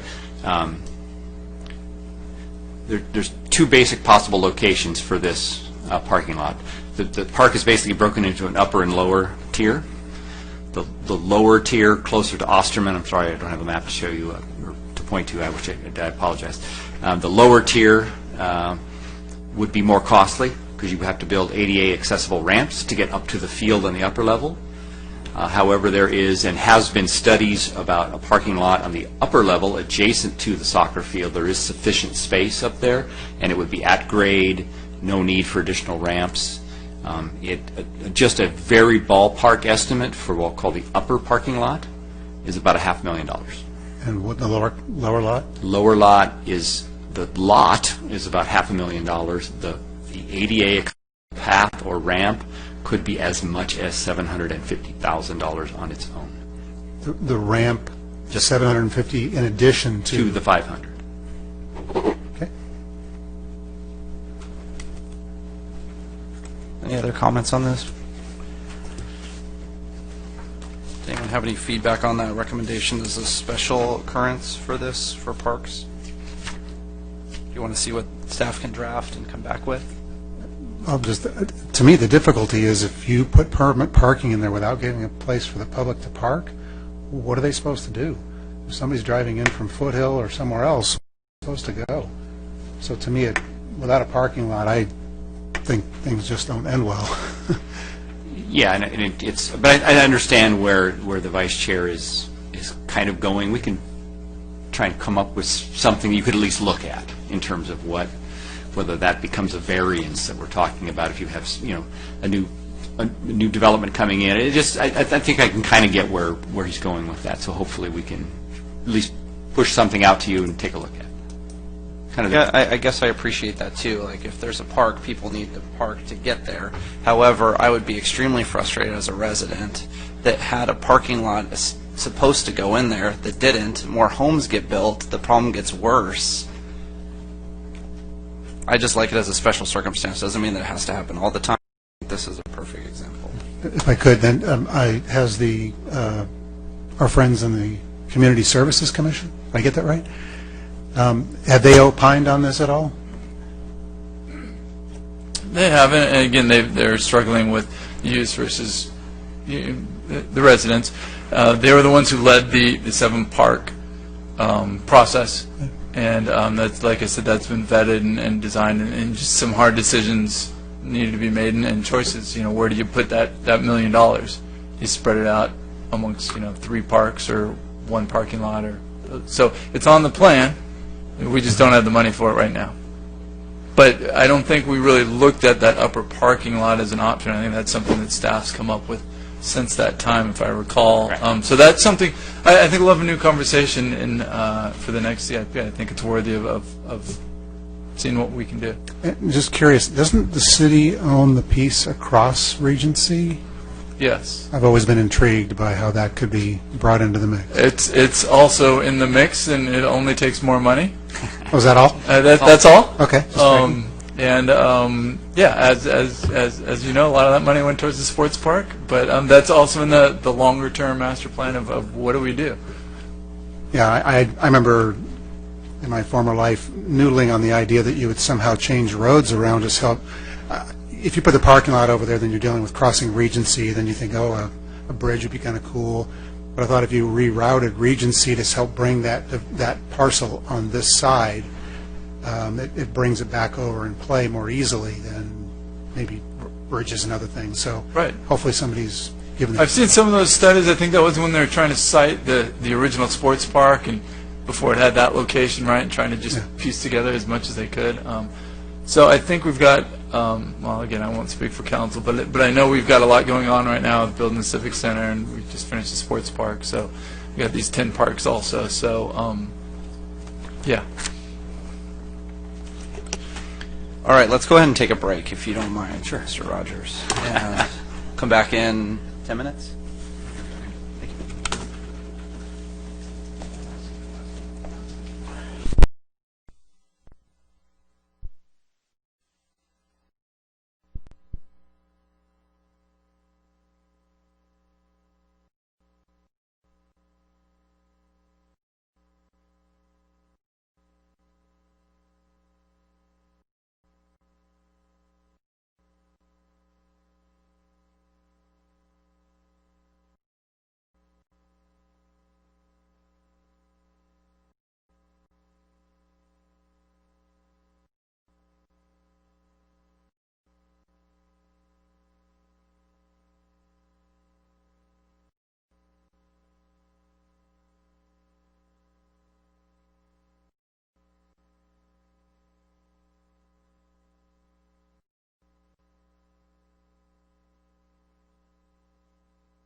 All right.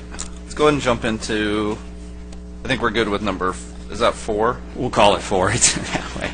4/5, whatever. I have promised our consultant that you will hear his presentation tonight, and we will all get home before midnight. So I am going to try and do my part and move this along. And, Okay. and as long as you're comfortable with that as a commission, I appreciate that. So here's our next question. Should permit parking continue to be full-time, or would overnight or other time-specific restrictions be appropriate in some conditions? Right now, permit parking that's it, 24/7. There you go. That's what you get. Doug can speak to Tustin, where, if I'm not mistaken, they have. Yeah, in Tustin, they go by the vehicle code, which is 2 a.m. to 6 a.m. No parking, or parking by permit during those times. It works very well for the city. It's been that way since they implemented the policy back in 2008, same time as they did here. And like I said, it's worked real well. So that's an example of, and if you think about it in terms of certainly our perspective from the residents that we get, it's usually the overnight parking is the concern, because a lot of those vehicles, not all, a lot of them come and go, the ebb and flow that you get with a typical day, but it's that overnight where they push deeper into the neighborhood because there's more of them. So I think there, and of course you have the high school as an example, we already have one in place where you have time restricted as well as time of year restricted. So we have that one little exception already in the policy. So again, without belaboring the point, I think we should include the opportunity within the policy to at least have consideration of something other than 24/7 on an individual basis as these requests come forward. And it would be a staff recommendation and something for a commission to approve. But creating an opportunity within the policy to consider something other than 24/7, I think it gives you that latitude without necessarily having to go to it, but at least it's in there. Yeah, I completely agree. I know, I forgot what her name was, but somebody did make a comment that their street was being used for workers to be dropped off at and get into a van and go to a construction neighborhood. So I think that in that street it made sense to maybe do it during the day as opposed to overnight. So I would like to see some language for that. Sure. Thank you. Next. Okay, next item.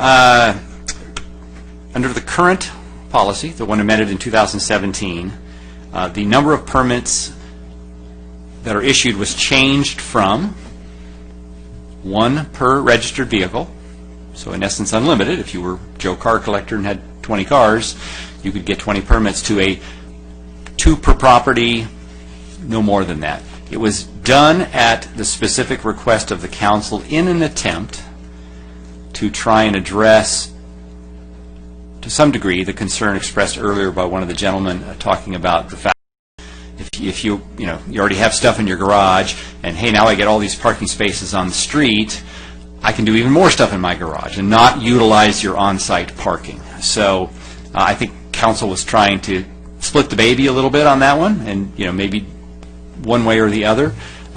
So the idea there was, typically we're talking about single-family residential.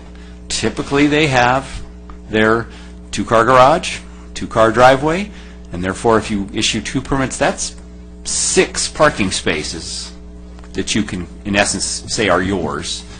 And I think the council felt comfortable that that was sufficient for the vast majority of homes out there. Now, again, it's not a process. We're not going to go inspect garages and things like that, but the idea was limit the number of permits that perhaps causes people to rethink the use of their on-site parking. Is there a possibility of a garage inspection? I don't even know the legality. If somebody wanted to come and get a 3rd permit per se, would there be that ability that say, we'll grant it to you if we see that your garages are being used for a garage, at least once? There was a lot of conversation from the legal side of the house about whether or not you could require garage inspections and the full utilization for parking, which technically is part of our code.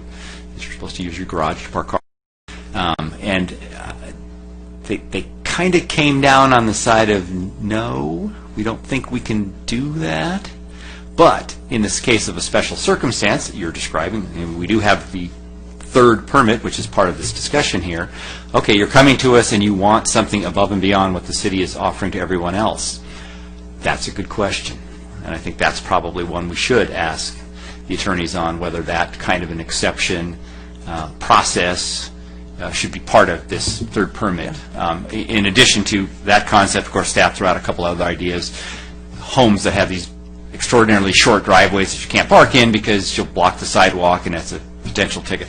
Just, again, we're trying to find some ideas. Because right now it's just, hey, if it's an unusual condition, come talk to us. And we're kind of left without a lot of guidance. I know we can't come up with every one, but if we could kind of just set some general ideas and what does and doesn't incorporate it. I think I had some language in here. What, just because you choose to use your garage as a playroom and you have a car collection, in staff's opinion, that's a choice, and not one that, in staff's opinion, would suggest to us that that's a reason to give you more permits to park on the street. So I'd like to see what they have to say about that.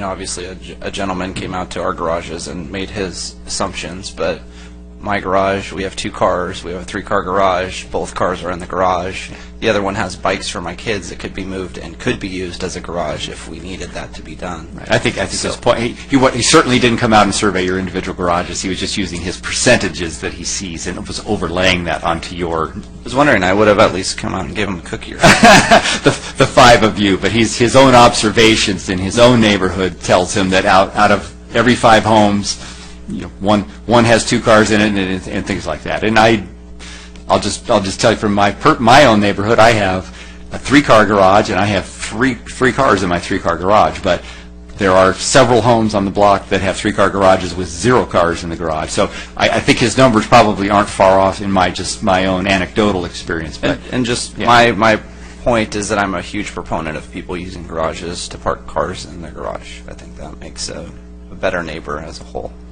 So I'd like to see what they have to say about that as an example. We can certainly bring back information on that.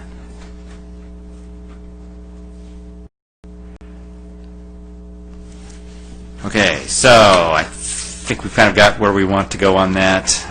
Item 7, should the policy include a process to remove permit parking or reduce a permit parking area? That's pretty common through most of the permits that we've obtained here, and it was in existence. I think it's reasonable to have it. Do I think it's probably ever going to get used?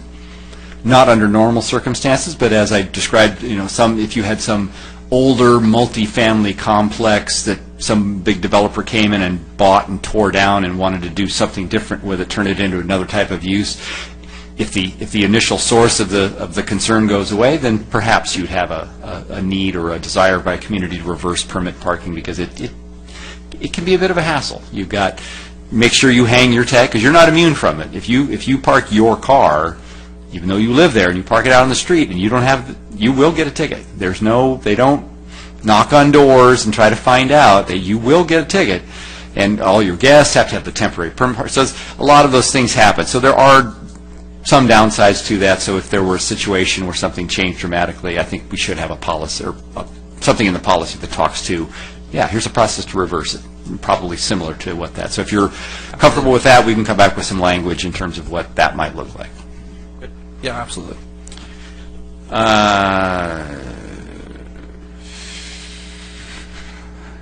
This one came from the attorneys. This is numbered 8 in here again. If I'm off on my numbers, it's on page 12 of 14 in the report.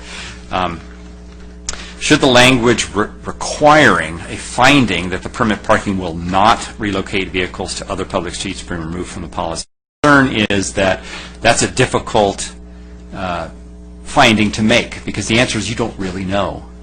And if you're trying to, in a resolution, establishing it, basically saying there will be no relocation of parking in here, you perhaps create a conundrum for yourself. If it does move, somebody could then argue that you violated your establishing resolution, and therefore you need to reverse it. The reality is, and Doug has experience too, I have had everything from near full relocation to literally 0. So you cannot predict with any certainty what is going to happen or the magnitude of it. And so I think it is appropriate to concur with the city attorney's recommendation or request to remove that language as something that has to be a finding, a fact, in order to get a permit parking established. And I think that, in addition to the fact the other changes that you're recommending tonight, like reducing the areas for these residual overflow, I think they can work hand in hand now. That you have this kind of a way to address whatever might happen as a result. If it happens at all, you've made it easier to kind of address that. I think they work well together, and so, again, staff recommend that we drop that in deference to the city attorney's request. Absolutely. And with that, we come to anything else the commission might want to suggest. And then that's it. And we can go back and do a lot of things and come back with some more refined language and some more conversation. I do just have one question. Is staff currently reviewing and going to make a recommendation to some elected body or council or commission about establishing city code enforcement parking program, if it's just for street sweeping as opposed to the sheriff's department costs? Is that being looked at right now as far as having part-time code enforcement going out and doing parking enforcement? I'll just jump in. The city, in response to, again, our case study, Bennett Ranch, as a result of the concerns there and the need for kind of ongoing, the city added a full-time patrol deputy who is dedicated just to parking. And so the deputy or CSO? Thank you, I'm sorry, excuse me, CSO was added, a full-time CSO was added dedicated to parking.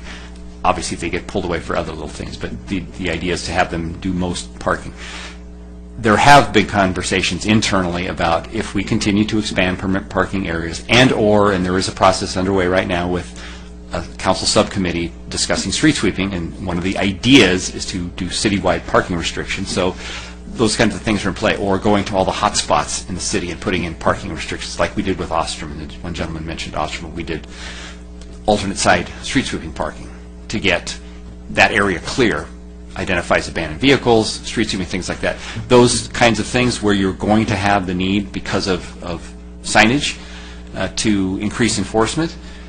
There are discussions as to whether or not what's the most efficient way to do that if we move forward and need to expand it, including private companies that can staff up and staff down, as well as additional sheriff's department personnel. So the mix in terms of what we're looking at if we need to expand parking enforcement operations is including these discussions other than just pure Orange County Sheriff's Department staff. Okay, and at some point that will get given to council when that review or analysis? It will be actually part of, well, I think it's when the street sweeping subcommittee comes forward with its recommendations, whatever they look like, it's going to have some contextual or some conversation in there about enforcement and what that means. It's been the staff brought that up immediately. The subcommittee, I didn't know that existed, but that's fine. Is that made up of council members or a mix of the public or just council members? Okay, got it. No, right. Subcommittee of two. Subcommittee of two council members, yes. And we're currently working. It was established maybe 4 months ago or so, and so they want us to do quite a few different things. We're looking at a lot of things, but one of them, and one of the areas of questions we had for them and for us to answer for them or help them answer is, what happens if you increase the areas with parking restrictions? How does that affect your enforcement services, and what are the possible solutions? Have we asked the Sheriff's Department about having a parking services officer, and maybe if they don't have that as a job description, looking at possibly bringing that to Lake Forest? I don't know if there's other communities, but if we're paying for a CSO that primarily is paid to do traffic accidents, I believe, and hold reports at a certain level, that we're kind of paying them more than what the job they're doing. I think that was part of the discussion initially when they did the one-person staff up. And I think because the CSO is primary, unless there is something absolutely necessary, they are doing, and I'd have to talk to our lieutenant, our chief. It feels like he's probably doing about 90% parking right now and 10% other things. So the ratio is right where we want it to be. But I think they're also maxing out that individual and their ability to do this. So if we do any type of, we, the city, the commission, the council, whoever, expands areas with parking restrictions, they're going to have to look at something, and perhaps the model has to change. Dave, I'm not sure if, but when I was the admin deputy, I had my stars, the senior volunteers, that they go out and they would do certain enforcements, because they were able to give the not the tickets that we have, but the city tickets, to give those tickets out, and then the CSOs, that's primarily their job, is to the enforcement. Unless we have a serious traffic accident, then they get pulled away for that. Right. So they do have alternative, but it certainly has made a difference. We've certainly heard from the community that the level of responsiveness to parking concerns and the ongoing attention to areas that have been issues in the past. In other words, it's not just a one and done and walk away. It's they see the presence, and so far it's working. But I think we are stretching our limits. And again, if we expand dramatically in any direction, we're going to have that conversation.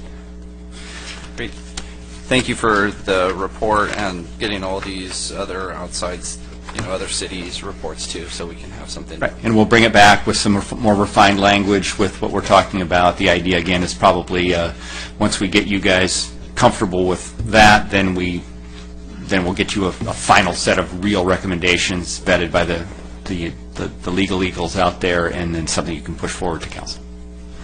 If I could, I guess maybe under the other topics, does the city have an inventory of the development agreements and what conditions ride with those development agreements vis-a-vis on-site parking? And is that something that seems like this commission would benefit from understanding? Because a lot of this is in response to high-density areas with cars spilling over to adjacent areas. It may be good for the commission and the public to hear that there is something there that was an expectation of the way those properties were going to be managed. I'm not saying it's an easy conversation, but question for staff. Yeah, I think, well, certainly anything with more current developments, there are very stringent development agreements with traffic management plans and things like that. So far, generally, the issues we have had is with the older communities, and there certainly are records associated with them. They're not always complete. We don't understand the parking counts and things like that, but I don't know. We'd have to ask whether or not there's a robust development agreements that date all the way back to the county days, when many cases, certainly the stuff that I think are the ones that have been done when the city was incorporated, all of those should be readily available. Right. So, again, I'm not meant to be a make-work project, but, and I realize we inherited a lot from the county, so whatever the county did or didn't do, we are left to deal with it. But it seems this parking interaction is driven by that issue, and I just think it's helpful for us and the community to understand that's part of the story. Yeah. I think the first, as a first blush, maybe at that, before we get too deep, when we come back next time with the map, or we'll provide that to you, the map of high density and permit parking issues, you'll see a lot, and you'll see the connection there without going through the weeds. But certainly we can go through whatever we need to. But as Dave mentioned, most of the areas are what we inherited from the county. Like, we haven't had these challenges yet in any of the newer development agreements or anything like that. Those are pretty tight and in pretty good shape. Yeah, I remember, I don't know if I said this before, but I remember when I was on city council previously, and I don't remember if I was the mayor or not at the time, but I actually went to an HOA board meeting and said, can you guys please find a way to get your garages back in play, because it's causing all sorts of problems around the community, and it's difficult. So we can. I can't tell you anything changed, but at least I made the pitch. Right. So yeah, we'll bring back the map, and then if there's something specific that you want to think of, we can certainly bring that back to the and maybe just starting by the areas where there are parking permits and high density nearby. That's a good place to start. Limit those, so I think that's a good suggestion. Thank you. Okay, I think we have our marching orders. We appreciate the time, your patience, as well as the audience patience going through that, literally through the weeds, as Tom pointed out.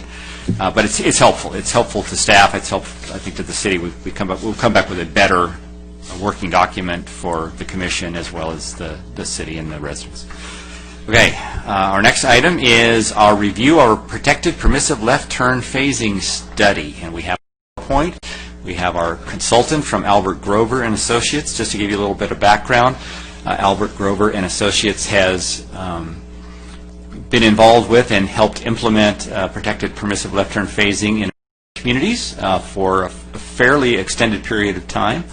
They recently completed a very similar study for the city of Irvine, which is what prompted our council to take a pot of money that they had set aside and ask staff to have a similar study done here for the city of Lake Forest.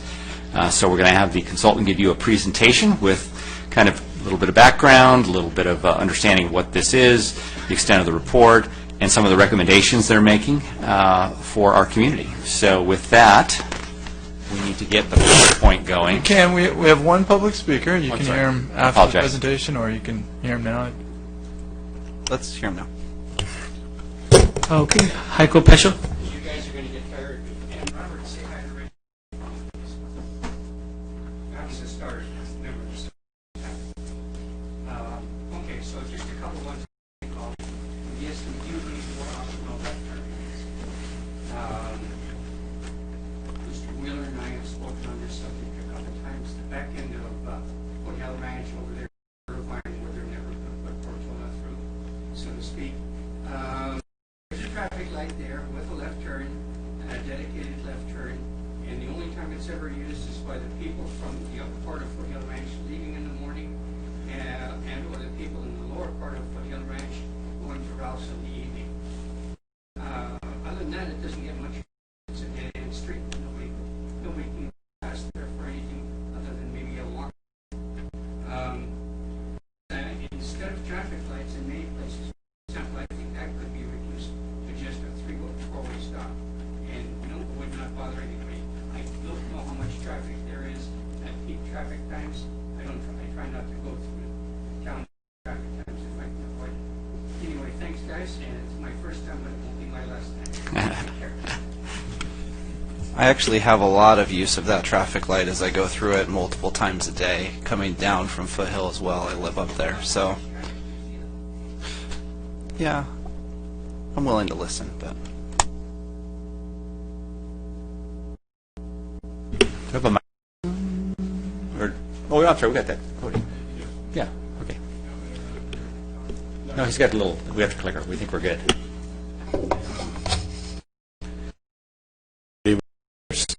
My name is Adam. I'm a vice president with Albert Grover and Associates. Okay. I'm going to quickly go over the study, the approach, how we went about doing it, and here and there we have a few exhibits to explain what protected permissive is. We inserted from other presentations previously. Okay. The main purpose of this.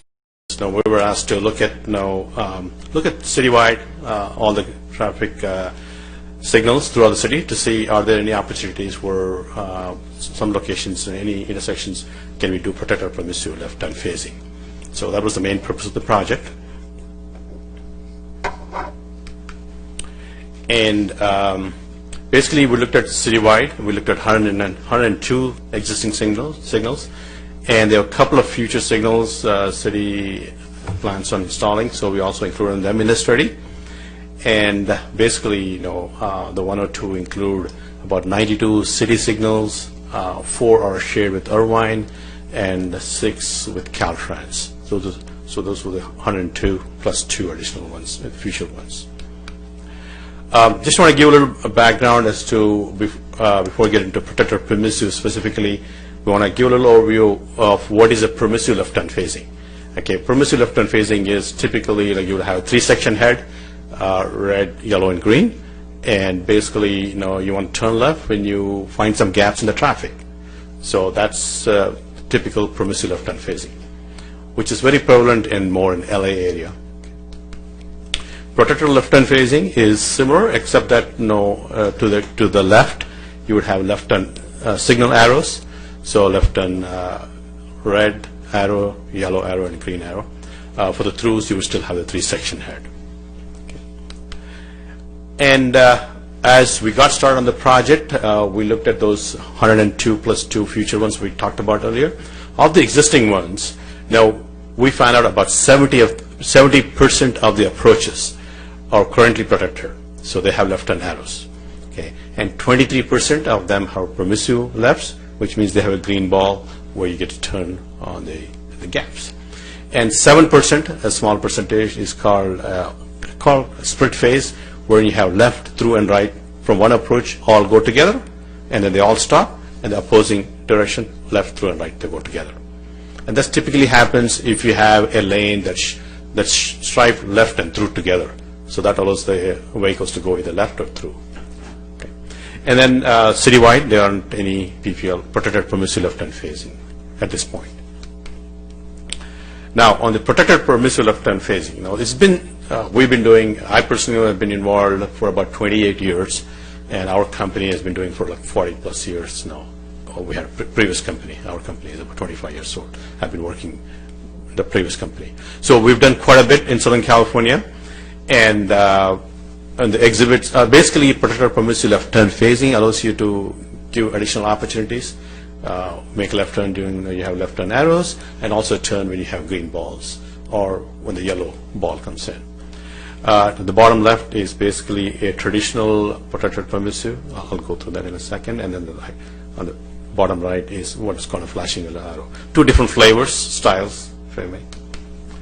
Okay, this is the traditional format. This is how you would probably see if you go to Santa Ana, Tustin. Those signals that have been in existence for 20, 30 years, they use the standard format. So they are 5-section head. You have, it looks like an heart shape. No, they call it dog house. And the far left is a stacked one. Okay.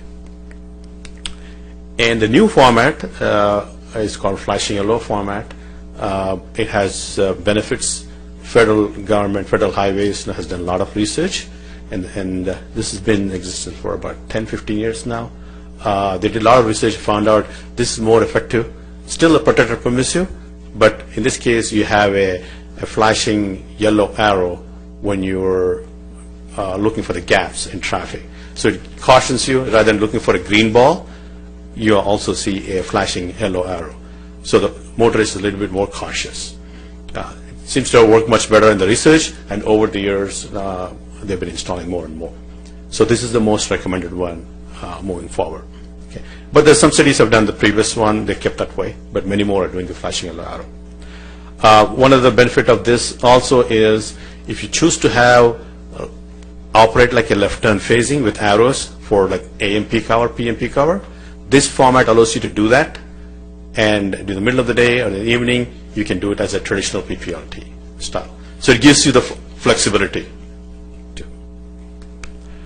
That's what summarized here for the research. It works much better, and more cities are installing that. So it can be protected permissive, protected only, or permissive. And and then basically protected permissive allows you more opportunities, so you get more capacity, less delay, reduces fuel consumption and emission. Some of the cities in the area that have installed it, particularly the flashing yellow form of protected permissive are listed here. Now you have El Cajon, Fullerton. Fullerton has quite a few, and we started off first in 2002 there, and there are like 20, 25 intersections at this point. Okay, and then other cities, La Habra has done it, Thousand Oaks has it, Rancho Cucamonga, Torrance, Pasadena. I didn't even write Torrance, but they've been doing it. And Irvine plans on having their first set of 5 intersections installed in January. So they already awarded a construction project. They did a design. It's already awarded. They plan on getting started in January. What we did is, with that background, we looked at the 104 locations, and we used 2 sets of criteria. Initial criteria was to look at what kind of signal phasing is it. Is it left-hand phasing there or not? Is it single left turn? If it's already dual left turn, it's not, doesn't make the cut, because normally in California we don't do protected permissive when you have dual left turn. However, in other states, If you go to Tucson, Phoenix, you will see protected permissive with dual left turns, all crawled out in different places. It's a little challenging. I've been there, but they seem to find it very easy, but we don't do it here. So for us, the criteria was to look at a single left turn lane, and also the number of lanes opposing through, how many are there, and what kind of speeds are we looking at? No, is it 40 miles per hour, 35 miles per hour? And we kept in our criteria for the initial cut, we want to keep it opposing through lanes of 2 or less, and approach speeds of 40 miles per hour or less for what we want to look at candidate locations. And then after we did the initial cut, we went through, looked at the traffic volumes. Now, are the volumes low enough, or if they're large enough, then they won't make the cut, because if there is a significant amount of traffic turning left, and there's a whole lot of traffic opposing through, then we don't want to do a protected permissive at that point, because you may not have enough gaps in the traffic. Okay. And then one of the most important one was is there enough left turn sight distance? So when you pull a vehicle in the left turn pocket, can you see vehicles coming in from the through? Will they have enough opportunity to stop before you make a turn? So you have to see enough distance. And collision history, were there any collisions before? And there's a criteria from manual on traffic control devices. If you have 5 collisions in the past 12 months involving left turn collisions, then that's not a good candidate. So, and then also we went and did some field reviews to look at, see, is it a good candidate? And based on this review, out of the 102 existing ones, we had an initial cut of 11 locations, and then we did detailed reviews of those 11 and narrowed it down to 6 locations that are good candidates to be converted to protected permissive left turn facing. And for those 6 locations, we're recommending that we should use the flashing yellow form of protected permissive here. That would be good, because they're much better, easy to understand. And we can also consider what's called as a queue detection. And some cities do, some don't. But we normally recommend that. It's basically what that means is if you have 3 or more cars in the queue, then you get the arrow. If you only have 1 or 2 cars, the arrow doesn't even come up, so they can turn on the gap. Okay, that's an optional thing that can be done. And then we did a level of service analysis using the traffic volumes and seeing how it is operating today. And if we were to implement the protected permissive left turn phasing, how would it operate? And then we found that many locations, you have much better operations. And then one of the things I mentioned earlier, that you need to have good sight distance. So when those locations that we are recommending, we're also recommending that you modify the median. So some areas, if you have a median, you can clearly see if there's a car sitting in the opposite left turn pocket. So we're recommending that you do median modifications. And then do some roadway restriping to basically you offset them, what's called a positive offset. So you move vehicle to the left pretty much, so you can see a little better. These are the 6 locations: Rockfield Center, Alton and Monarch, Alton Catalina, Town Center Marketplace, Big Parkway Town Center, Lake Forest Town Center. Of the 6 locations, most of them are on the side street, the low speed, low volume locations, like Center Street, Monarch Boulevard, Catalina, Town Center, at both Big Parkway and Lake Forest. And Town Center Marketplace is one location you can do all approaches.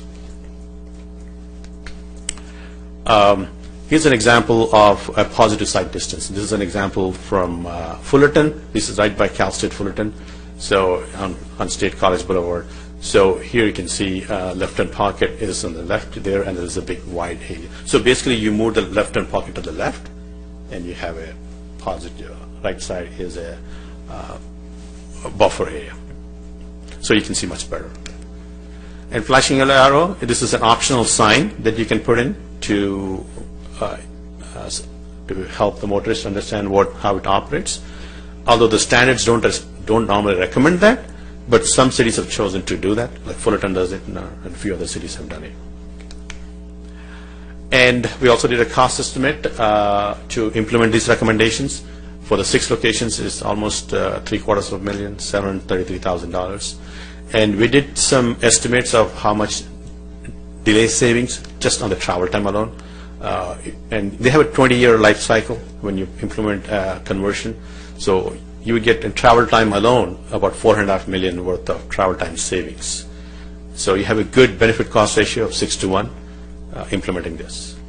And then one of the $733,000, big chunk of the cost is also for median modifications. So if you have some locations, if the medians were not there in a sense, or you didn't have to spend that much money, you can do this conversions for much lower cost. Whenever we do a change, outreach is very important. What we've done with other cities is, local schools and colleges send flyers, emails, put it on the website, Twitter, Facebook, local TV, local publications would be helpful. And also having a portable changeable message sign on the side there, so people driving by, they can, oh, there's something different is happening there, so they can notice that. Here's a flyer that was put together by Torrance. A couple of years ago, we helped Torrance, So they did a flyer that leave it at the city hall, distributed with the utility bills. They can put in the flyer, it goes in, so people understand what that is there. And here's a snapshot from the DMV. It does talk about the flashing yellow arrow, so they're also been encouraging that. And in addition to doing the protected permissive recommendations, we also looked at, are there any simple, low-cost improvements that can be done to make intersections operate a little better. We looked at several locations. One candidate location that would be a good place is El Toro and Toledo Way. That's one location. I mentioned about split phase earlier, that split phase is when you have one approach. Here's a case on Toledo. It is a split phase operation. What it means is, after Toledo of El Toro Highway Road traffic goes, Toledo Way traffic, one direction goes left, through, and right, and then if there is any pedestrians, they go with them. And then after that, another direction of Toledo traffic moves, and with another pedestrian going in the other direction, they go. So if it takes about 30-40 seconds for the pedestrians to go, so essentially you could be having about 70 to 80 seconds on Toledo while El Toro traffic is waiting. So we thought, here, and then we did some observations there. What would be helpful here is if you take out the crosswalk on the east side and consolidate all the pedestrians to use one crosswalk, and then you can have Toledo Way traffic time reduced. Still give enough time for the pedestrians, but you can optimize the timing there and essentially give the time back to El Toro Road. And in some ways, if I were to pick a simple number, you can say it's like you are providing half a lane of extra capacity on El Toro. That's as effective as it is. Okay. So it's very low cost. And then one key difference that you would do is you have to take out the arrow for the traffic going northbound on Toledo. They'll still operate as split phase, except that they won't necessarily have the arrow going northbound, which is a lighter traffic. But the southbound is, you still have arrows and it will operate the way it is today. So here's a quick summary. We're recommending PPLT phasing at 6 locations, recommending that you do a public outreach before implementing that, or just when you turn it on. And also we're recommending that have a monitoring program, see how effective it is a year from now, and see how the public acceptance is. And then after a year, depending on how receptive the public is, you can consider expanding this to other locations. Because one of the things that we looked at is, in our criteria, we're trying to see, does it meet both approaches? It has to meet the criteria in both approaches. But it doesn't have to be that way. Like if you go to other cities, like if you go to Burbank, one direction could have left-turn arrow, other direction could be PPLT, and third direction could be a green ball, and other direction could have an arrow. So you don't necessarily have to have both directions. But to start off, we were looking at, let's do it in both directions. And then after people get used to it, then you can go back and revisit the locations to see, okay, which one, maybe I can do a few more locations, but only do one approach at a time. So those things can be done in the future. So that pretty much summarizes. I had a video to play, but this one doesn't have a quick time. But that's our fault. We don't have the software for him to show you a short video he had from the city of Torrance, just to kind of see it in real-world operation. But the reality is, you can drive to play and see it. So experience it for yourself if you feel so so enamored with it, we can go take a look at it. So, any questions? We'll be happy to Yeah, answer. I noticed on the map that most of the locations are, well, half of them are above the 241, and the other two are on Alton, and then the last one's down right off of Rockville. Yeah, but was there any particular reason for those geographic areas? I missed the priority given to the ones that were Sure, I'll go through that. No particular preference as to where they should be. I think the way we came up with the locations is we took that all the 100-plus locations and looked at, okay, how much traffic is there? How many lanes of left turn lanes do you have? Does it have single left turn, dual left turn lane? Okay, so we picked, if it's dual left turn lane, it didn't make the cut. And then if you have two opposing through lanes, then it meets the criteria. If you have three opposing lanes, it doesn't meet the criteria. So likewise, we went through each one. Every intersection approach, we went through, say, how many lanes are there? How much traffic is there? Okay, and then once it makes the initial cut, then we looked at details, okay, is there enough sight distance there? So it just so happens that there were more opportunities in that area by the 241. They met the criteria, but we went through the whole city. No particular preference of the region or anything.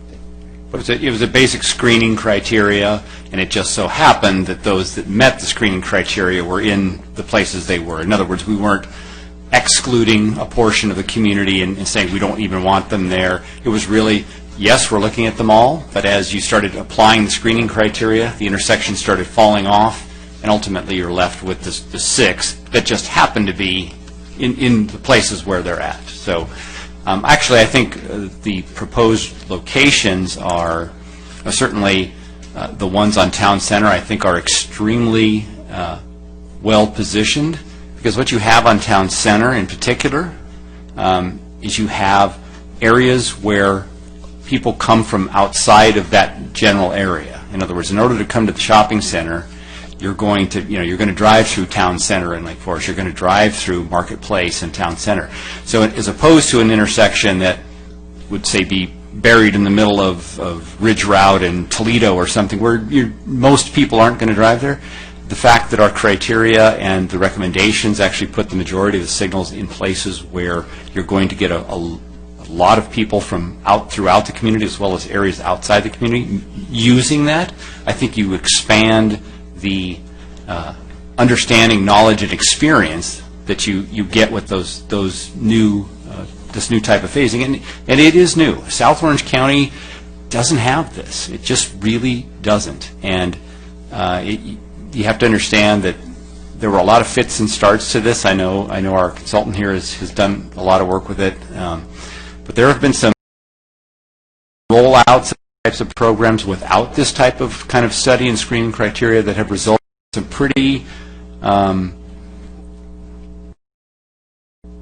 pretty poor outcomes. I was involved in one in the city of Laguna Niguel when I first started there. In 1992, they had already done a quick study, and they had rolled this program out, and they were putting it on streets with 50-plus mile-an-hour opposing traffic and 3 lanes and poor sight distance. It was an attempt to, implement kind of this new way of doing things without properly, in my opinion, without properly rolling it out in kind of a phased approach is what we're approaching things here. So, again, it's not that we were trying to stay away from communities. They just, the signals and the conditions in those other parts of the community just didn't really meet what we want as kind of an initial screening criteria. And the criteria that they use is the one they certainly used for Irvine. It is the one that was developed by, help me, Doug, it was the Orange County Traffic Engineering Council, yes. Right? I think what happened, and you guys probably have no more knowledge than I do, but I think there was kind of this attempt to roll this out without much thought in some communities, and I can say mine was an example, and we actually had a very tragic accident where involving a school bus that turned left on one of these locations, and a gentleman became a paraplegic as a result of it. So I think there were some poor rollouts of it, and so the engineers in Orange County said, time out, let's get some standards, let's get some criteria for where these things would make sense and most likely be successful and useful. And much of that criteria still exists today and is used in our study in Irvine for the most part. So, again, that's kind of how we got to where we're at with the locations out there. Okay, I appreciate the detail and the response. I'm just more short answers for me, please, okay? I got an encyclopedia over here. With respect.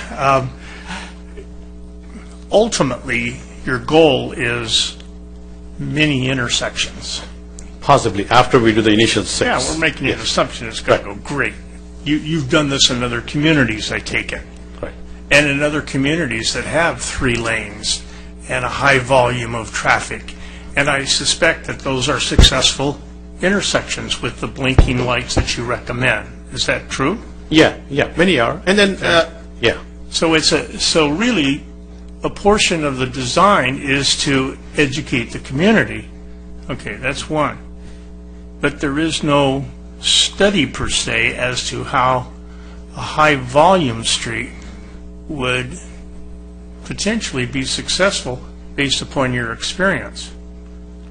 In this study, I don't see a high volume street here. Maybe Alton might be coming out of Baker Ranch, but we wanted to initially look for areas with low volumes. This was one of the criteria that we used to use the low volume locations for possible candidates.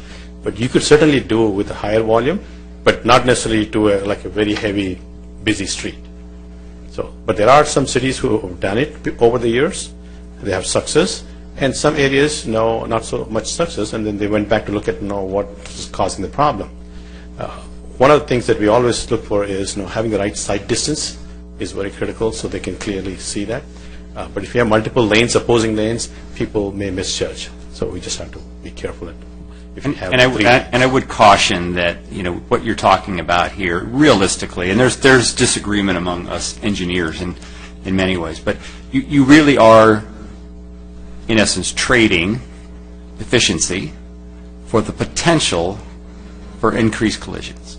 If you take away fully protected left turn facing, and don't get me wrong, people get in collisions that's fully protected, but by introducing permissive turns, judgment on the part of drivers, you are increasing the potential for collisions. And so I think you want to be cautionary when you're rolling it out into a new community or into a community where everybody just pretty much sits there on their cell phones, tapping text away until the arrow comes up and they go. So you're right, it has an educational component to it, but you also want to give yourself the best chance at success and starting with the low level. I'm just thinking of the number of people that live in Lake Forest that would be affected by this study, and with them all populated at one end of the city for the most part, those who are at this end of the city would rarely come through these lights as a test case, so to speak, or for their own education, unless they just happen to be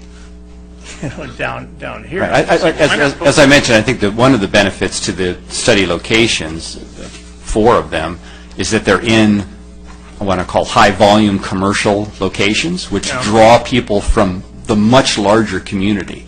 The 2 that aren't is Alton and Catalina and Alton and Monarch, because you're really only talking about the residents on those 2 streets. You and I never drive them, but if you live here, I don't even live here, and I drive over to town center to go to Walmart, and so now you've got all those intersections clustered near our one real major commercial center, and then you have the other one on the other side of town at Rockfield at our very, very successful Gateway Center.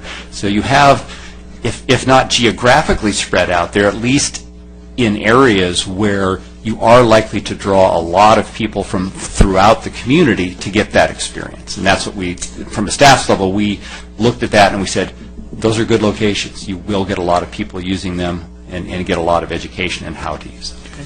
Thank you. Thank you. So we have a wonderful traffic model in our town, which is nice. That model has the ability to put these into it in terms of processing the modeling. Is that something the model can handle this feature? when you do traffic modeling?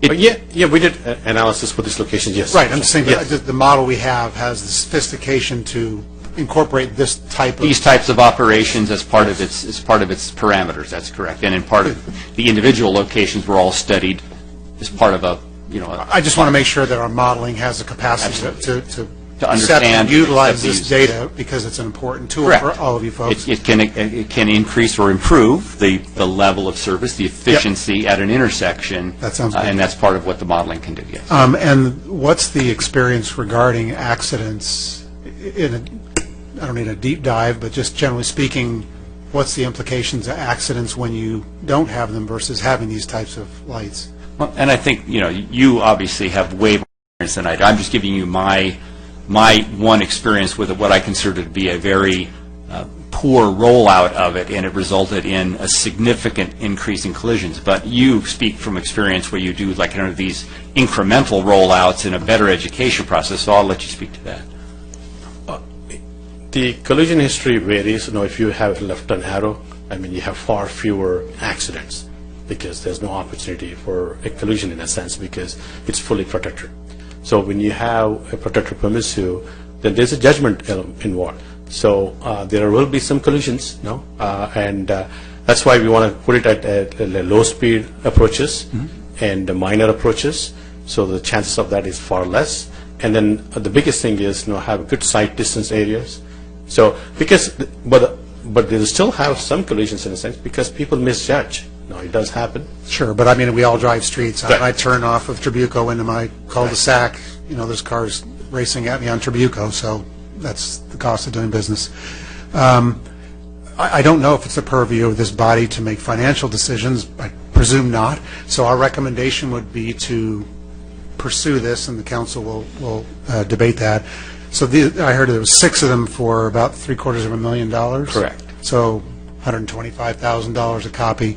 I think it's a good approach, by the way. I think it's a good, let's first try this. I understand the desire to implement it more fully, but I think it's a good way for us to put our toe in the water here and find out and do it in a responsible fashion. Public safety has to be number one, so I would not want to rush headlong into something and have the circumstance you described. That would be a disaster.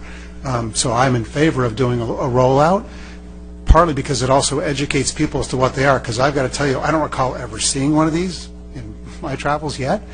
And I presume, like some people, I don't even know what that means. What does I go? Do I stay? And what am I supposed to do with that? So part of it is people absorbing, oh, okay, I know what that means, and I know how to process that. So I think to the extent that we can start to educate people a little bit about what that means, and then explore other opportunities in the future.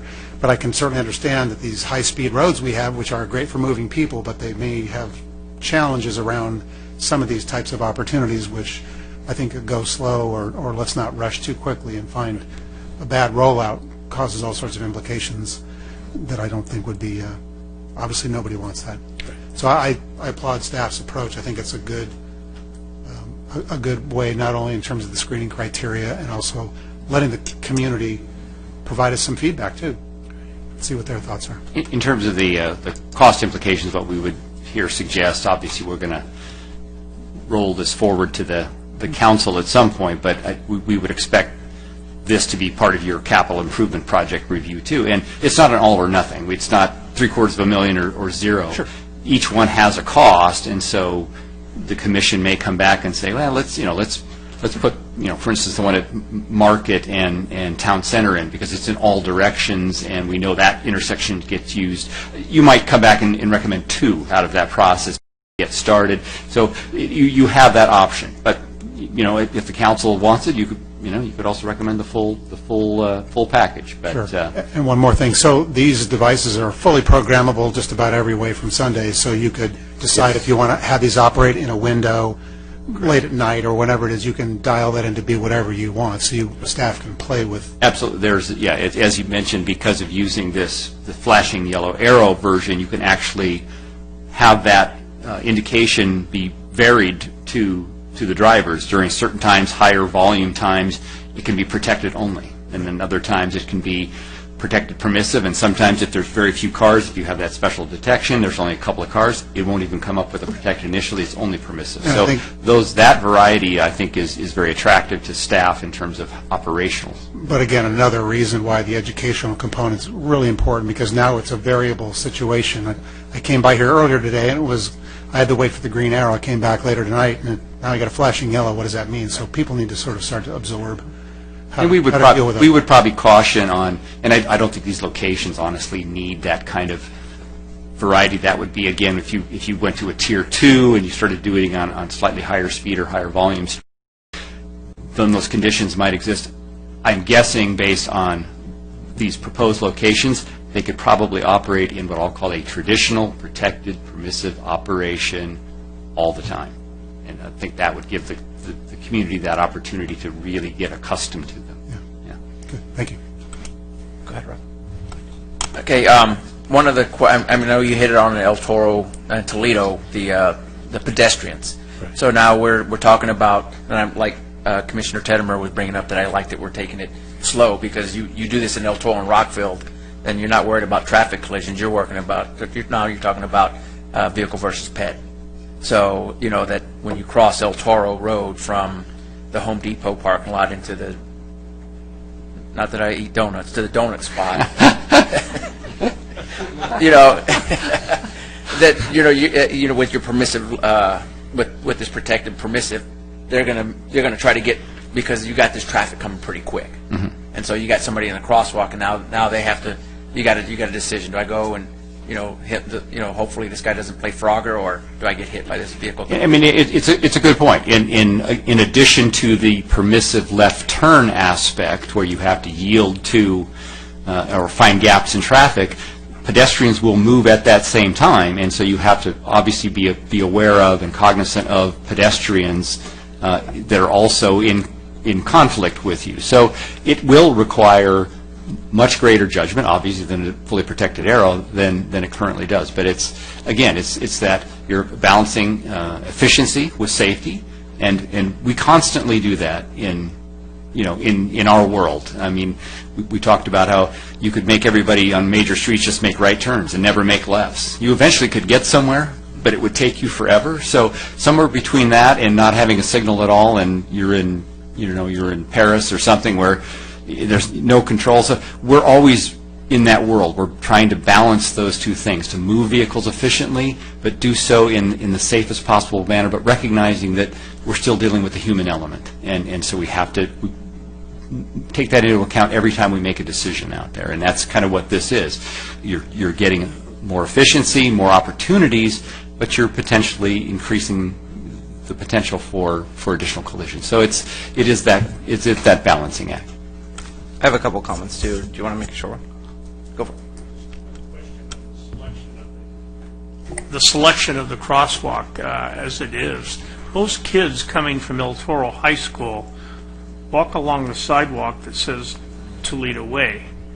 And when they're crossing over into that particular tract, as it is right now, they go straight across. If they want to get to that same corner under this system, they would have to go across Toledo, then across El Toro, and then back up across the track. So they would hit 3 corners to get to the one.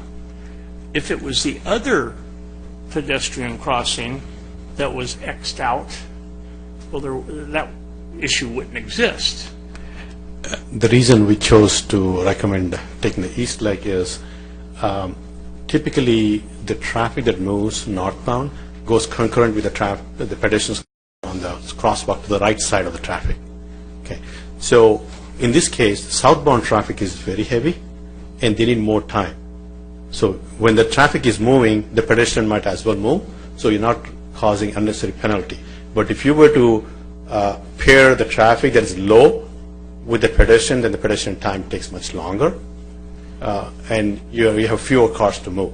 So this works operationally. This works much better, based on how the traffic conditions are there. And we went ahead and did a 12-hour pedestrian count from 7 a.m. to 7 p.m. to observe where the kids are crossing. And they were about similar, but in general, the kids they're coming along. they'll try to push multiple buttons, and then whichever comes up first, they'll go. So a few times they were going that direction, a few times they were going this, but the number of kids who were crossing was just a handful. So it Many didn't make- times, that's the way I've gone home, up El Toro and then left by the high school. It's a horrible left turn signal that works most of the time, and the one time that I show up and I've got to get home, it's a long light. It's got nothing to do with pedestrians, so hopefully this is going to work. Yeah, to his point, we have also counted actually to a resident request to go look at it. The volume is, we came up with less than 10 during the morning and the afternoon, and some of those were parents and a couple kids from one of the elementary schools. But the volume of pedestrians is quite low, and that's why we have confidence that this should work while still allowing the heavier volume coming, basically from the high school turning left onto eastbound El Toro Road. So we have quite a few examples in this general area. Mission Viejo, you've done some. Yes, just last year we did some conversions in Mission Viejo on Alicia Parkway at the Via Fabricante. That's right next to Alicia Parkway and Geronimo. There's a signal to the west, and there's another signal to Geronimo that's next to the side. So those two conversions were done last June, last year, 2017. And then last August, we made a similar conversion on Alicia Parkway at Community Center in Laguna Hills. So 3 locations were done last year, and we monitored a couple of months later, made some fine-tuning adjustments, and they've been there for more than a year. So as an example, if you ever had the curiosity, you could actually go fairly locally and see this type of proposed operation. Unfortunately, so we don't have any flashing yellow arrow installations close by, but Irvine will be putting them in very soon. Myself can go over there and email so they can take a look at that and how that works. That'd be great. Okay, just a couple comments that I have on this. Obviously, Chair Reichert isn't here, but he did want me to share on this topic that it's a good thing that this is finally coming forward with this recommendation. He believes it was a long time coming. He understands that this is a test and he wants to move forward with it. And that there's probably some more things there too. So he's very supportive of that. A couple comments that I have. I traverse Laguna Canyon Road, which is also a disaster zone half the time, but they installed a hawk signal, which is different than this, that was rolled out to our community, and no one knew what to do. It created a lot of problems. I think there could have been some better public outreach for sure. Still to this day, while it provides more safety because we had a tragedy that occurred there, there's a reason why it was there, but it's run by Caltrans, not by the city, so that causes a problem. My point being is that outreach needs to be done, as Mark Tedmer was saying. The examples in here, I'd like to see, if this goes forward, the materials come back to us. I'm not too happy or would be too happy with the material that was presented in here for the other cities. I think we could do a little bit better job communicating as far as the materials and the routes that we do. So I would like to see a communication strategy actually developed with this too, as far as how we're going to do it, what methods, and if a tiered approach would be done. I think it's important to get that information out there, especially if we're going to be rolling it out to the community and having this in months before it happens, that they just don't show up at the light. Do our best possible. And that kind of rings to, and I wanted to tie it to how my recommendation for the Nixle system would work, this community notification system, the ability to reach the residents of Traverse or the people that come to work in our city, and that would be a great example for us to be able to reach them through that system too. So that's my comments on this, but I think outreach is definitely a priority. Yeah, I like the report, really. I mean, the questions are just for my own clarification, but I want you to know I really enjoyed the report. I think I shared that earlier in the email. So, thank you. Thank you. Thank you, sir, for coming down. Great job. And you do have recommendations before you tonight. One, of course, receive the presentation and review the report, which you've done. The last 2 recommendations are to move this forward to the City Council accepting the recommendations in the report. If you're comfortable with staff, we can modify them per our vice chairman in terms of making sure communication strategy and public outreach is a big part of any actual rollout. But also, the reality is the fourth recommendation is basically to have, you're going to push it forward, as envisioned by staff, you push it forward to council saying, we've looked at this, here's what we think these are reasonable recommendations, here's some other, some things we would do and questions we had, but basically we're okay with that, and please have us look at this again as part of our capital improvement review, which would of course allow you then to add components such as the communication strategy to be a robust part of whatever rollout, as well as perhaps make a recommendation as to how many 1, 2, 3, 4, 5, 6 or something in between. I'll move staff recommendation with the addition of the comments by the vice chair. Second. Any comments? All right, call for the question.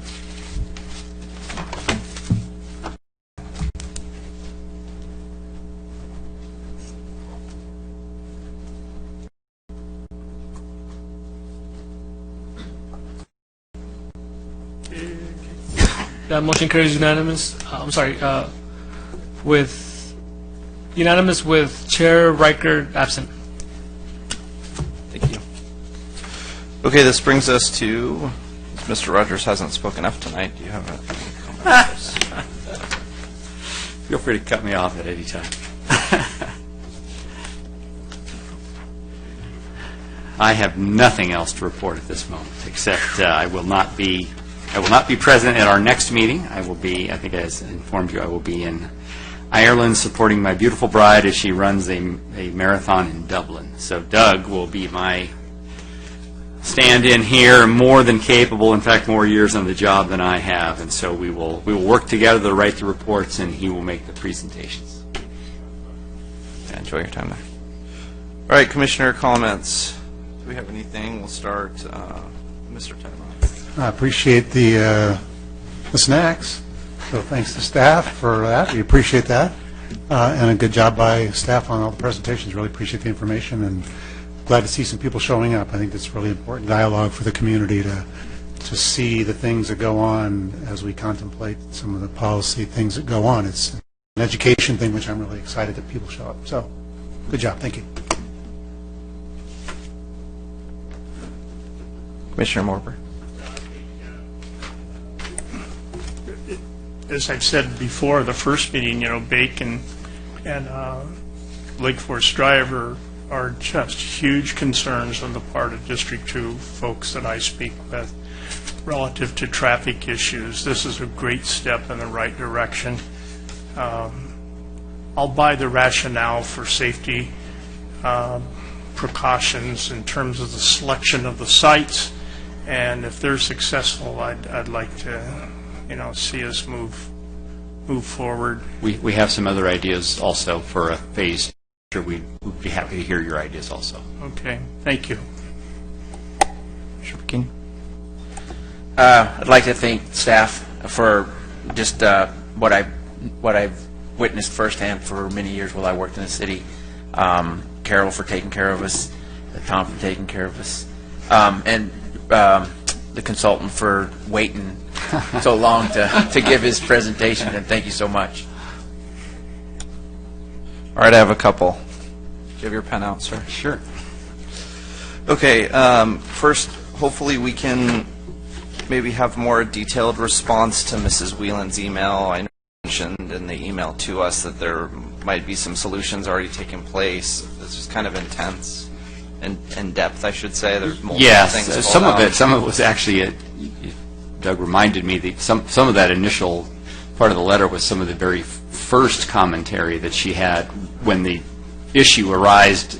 So it's kind of an additive thing. So some of it's been addressed. Obviously, we're implementing permit parking for them. Yeah. So yes, we will keep you in the loop as to what our responses to her will be. But we can certainly work in the short term on some things, and the lawyers are working with other lawyers from the other side to try and address their concerns at its root cause, which is the Saddleback Ranch Apartments, some parking policies that they implemented in the city's efforts to reverse that, which would then basically address her comments and concerns and get that neighborhood back to the way it was once before, where they were all satisfied.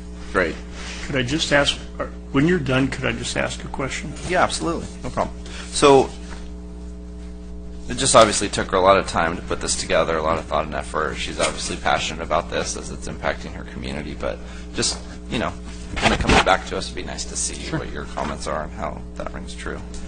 If possible, can we look at the phasing on Lake Forest at Rancho for, I guess we'll call it northbound Rancho to southbound Lake Forest? A couple community members were talking about the phasing taking a while making the left to go.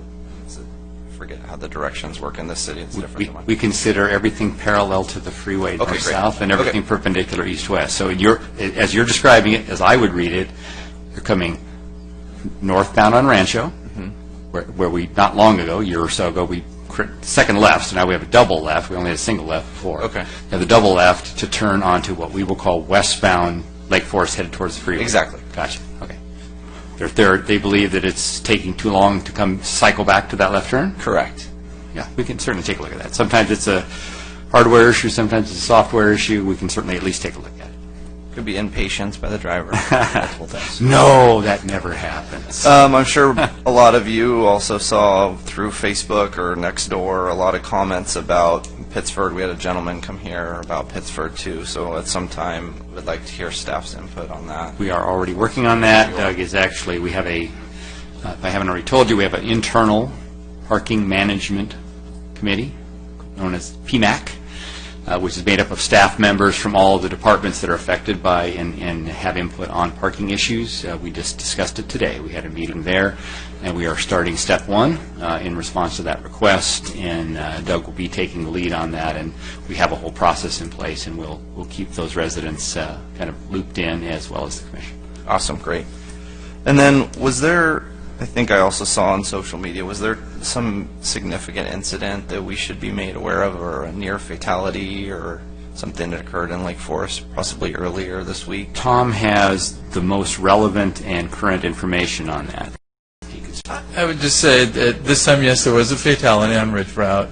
It's being identified or investigated as a hit and run. There's extenuating circumstances, and it's all under investigation. It does certainly appear to be anything wrong with the street section of the road or any of the city things or anything, but yeah. So if anything comes about from that we'll possibly see it at some point. Okay, great. And then lastly, I wanted to thank staff for the email addresses. I appreciate that as far as the Public Records Act, and it's helpful for me. So, and thanks for the snacks, of course, and thanks for staying this late. Just one question. In terms of just protocol here, we have people that come and speak, and what's the routine method of getting back to them? I know you know who it is. I don't know what's your choreography here? Generally, it would be staff reaching out to the individuals as part of the response process and trying to keep them in the loop. So we are familiar with some of the individuals who have come before us tonight, and others we are not, and we have certainly information from them and other email contacts. So it's on some of those issues. Okay, thank you. All right, let's go ahead and adjourn to the next, which is regularly scheduled October 25th, 2018.